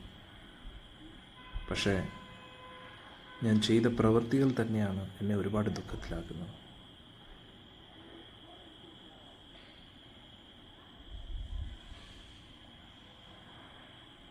ഇങ്ങനെയുള്ള പാപങ്ങൾ എന്നെ നരകത്തിൽ കൊണ്ടെത്തിക്കും. അതുകൊണ്ട് ഭക്ഷണവും വെള്ളമൊക്കെ ഉപേക്ഷിച്ച് എൻ്റെ ശരീരം തീരുന്നത് വരെ, ആത്മാവ് ശരീരത്തിൽ നിന്ന് പോകുന്നത് വരെ ഒന്നും കഴിക്കാതെയും കുടിക്കാതെ ഇരിക്കുക എന്നതാണ് നല്ലതെന്ന് തോന്നുന്നു. അതിലൂടെ മാത്രമേ എൻ്റെ പാപങ്ങൾ നശിക്കൂ എന്ന് തോന്നുന്നു. അപ്പോൾ വ്യാസമഹർഷി മറ്റു പല കാരണങ്ങളും കൂടെ പറയുകയാണ് ഇവരുടെ ഈ മരണത്തിന് കാരണം. അവരവരുടെ പ്രവൃത്തികൾ തന്നെയാണ് പ്രധാന കാരണം. അതുകൂടാതെ ഭഗവാന്റെ തീരുമാനം കൂടാണ്.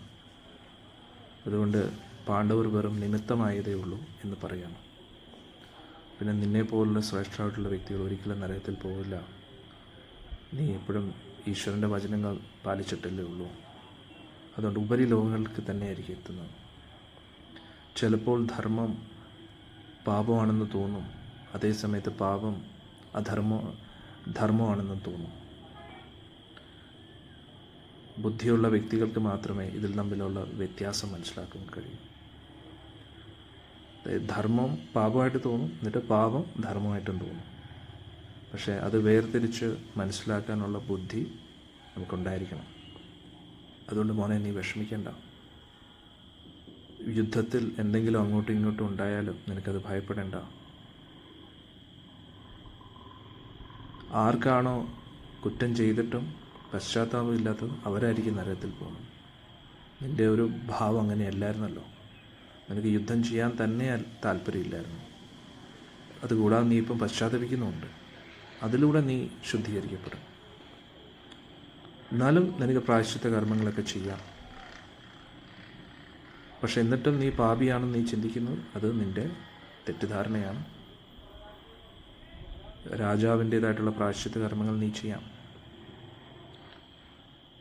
അന്നേരം യുധിഷ്ഠിരൻ വ്യാസമഹർഷിയെടുത്ത് പ്രായശ്ചിത്ത കർമ്മങ്ങളെക്കുറിച്ച് ചോദിച്ചു.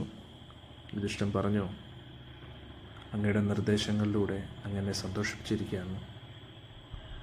ഇപ്പോൾ എനിക്ക് മനസ്സിലായി പ്രായശ്ചിത്ത കർമ്മങ്ങളുണ്ടെന്ന്. അതിലൂടെ എനിക്കിതിൽ നിന്ന് രക്ഷപ്പെടാം.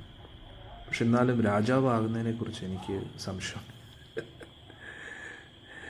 ഇനി ഇതേപോലെ പാവം കിട്ടത്തില്ലെന്ന് എന്താണ് ഉറപ്പ്? ഒരു രാജാവിൻ്റെ കർത്തവ്യങ്ങളെക്കുറിച്ച് അങ്ങ് വിശദമായിട്ട് പറയൂ. അത് ധർമാനുസൃതമായിട്ട് എങ്ങനെ എനിക്ക് പാലിക്കാൻ കഴിയും? കാരണം രാജാവ് ചെയ്യുന്ന പ്രവൃത്തികൾ ചിലപ്പോൾ വളരെ ഭീകരമായിട്ട് മാറാറുണ്ട്. അപ്പോൾ വ്യാസമഹർഷി ഭഗവാനെ ഒന്ന് നോക്കി. അപ്പോൾ ആ ഇരുട്ടത്തും ഭഗവാന്റെ ദേഹത്തു നിന്നുള്ള കാന്തി, ദേഹകാന്തി, ഒരു പ്രകാശം എല്ലായിടത്തും വ്യാപിക്കുകയാണ്. അപ്പോൾ വ്യാസമഹർഷി അന്നേരം പറയാമല്ലേ എന്നുള്ള അർത്ഥത്തിലാണ് നോക്കിയത്. അപ്പോൾ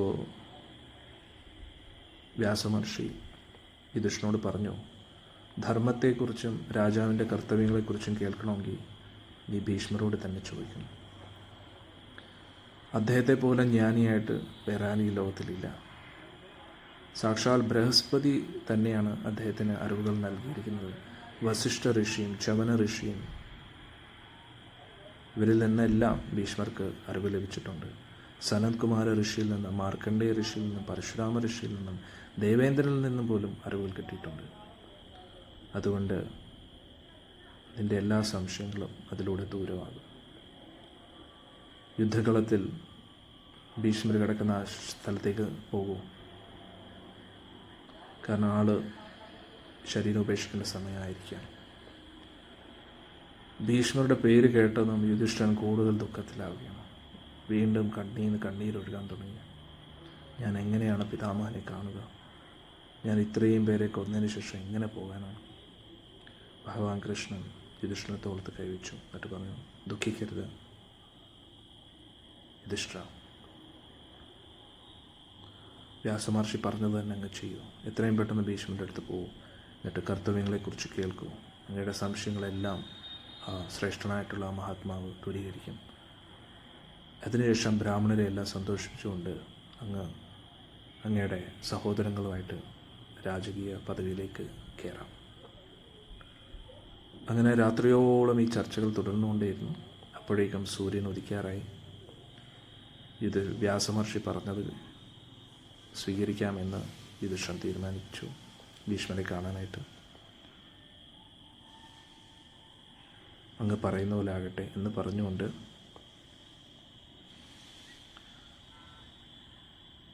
ബ്രാഹ്മണരാൽ ശുദ്ധീകരണ കർമ്മങ്ങളൊക്കെ ചെയ്തതിന് ശേഷം ഞാൻ പിതാമഹനെ കാണാൻ പോകുന്നു. യുധിഷ്ഠിരൻ ഇപ്പോഴും മനസ്സ് വരുന്നില്ലായിരുന്നു. പക്ഷെ ഭഗവാൻ പറഞ്ഞതിനപ്പുറം പോകാനും കഴിയില്ലല്ലോ.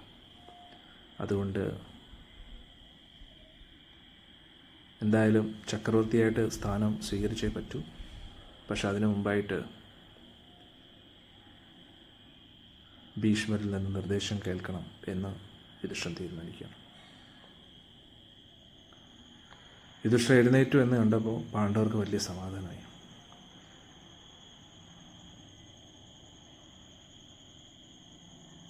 എല്ലാവരെയും രാജധാനിയിലേക്ക്, ഹസ്തിനപുരിയിലേക്ക് പട്ടാഭിഷേകത്തിനുള്ള തയ്യാറെടുപ്പുകൾക്ക് വേണ്ടി പറഞ്ഞയച്ചു.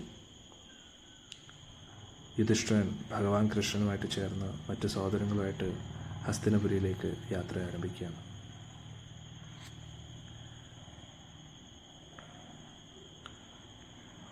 എല്ലാ ചുറ്റുമുള്ള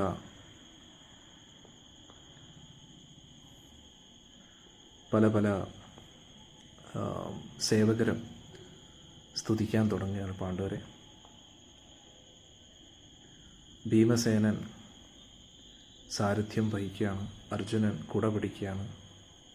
എന്നിട്ട് നകുലനും സഹദേവനും രണ്ടിടത്തു നിന്നും ചാമരം വീശിക്കൊണ്ടിരിക്കുകയാണ്.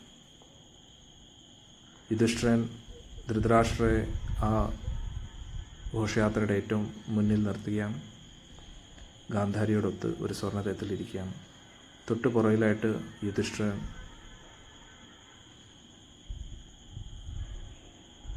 എന്നിട്ട് ഭഗവാൻ കൃഷ്ണൻ സ്വന്തം രഥത്തിൽ ദാരുകൻ ഓടിച്ചുകൊണ്ടിരിക്കുകയാണ്. സാത്വികി ഭഗവാന്റെ തൊട്ടടുത്തിരിക്കുകയാണ്. ഒരുപാട് ആനകളും തേരാളികളും ഈ ഘോഷയാത്രയിൽ പങ്കെടുക്കുകയാണ്. അവർ ഗംഗാതീരത്തുള്ള ആ കാടെല്ലാം മറികടന്ന് മെല്ലെ മെല്ലെ ഹസ്തിനപുരിയിലേക്ക് എത്തുകയാണ്. ഹസ്തിനപുരിയിൽ എത്തിയപ്പോഴത്തേക്ക് എല്ലാ വാദ്യ ഉപകരണങ്ങളുടെ ശബ്ദത്തോടു കൂടി പാണ്ഡവരെ സ്വാഗതം ചെയ്യുകയാണ്. അതായത് ഭീഷ്മരെ ഭീഷ്മരുടെ അടുത്തേക്ക് പോകുന്നതിന് മുമ്പേ ഭഗവാൻ പറഞ്ഞു, വ്യാസമഹർഷി പറഞ്ഞു പട്ടാഭിഷേകം നടത്തണം, കാരണം യുദ്ധം ജയിച്ചല്ലോ, ഇനി രാജാവായിട്ട് ഭീഷ്മരുടെ അടുത്ത് പോകണമെന്നാണ് വിചാരിക്കുന്നത്.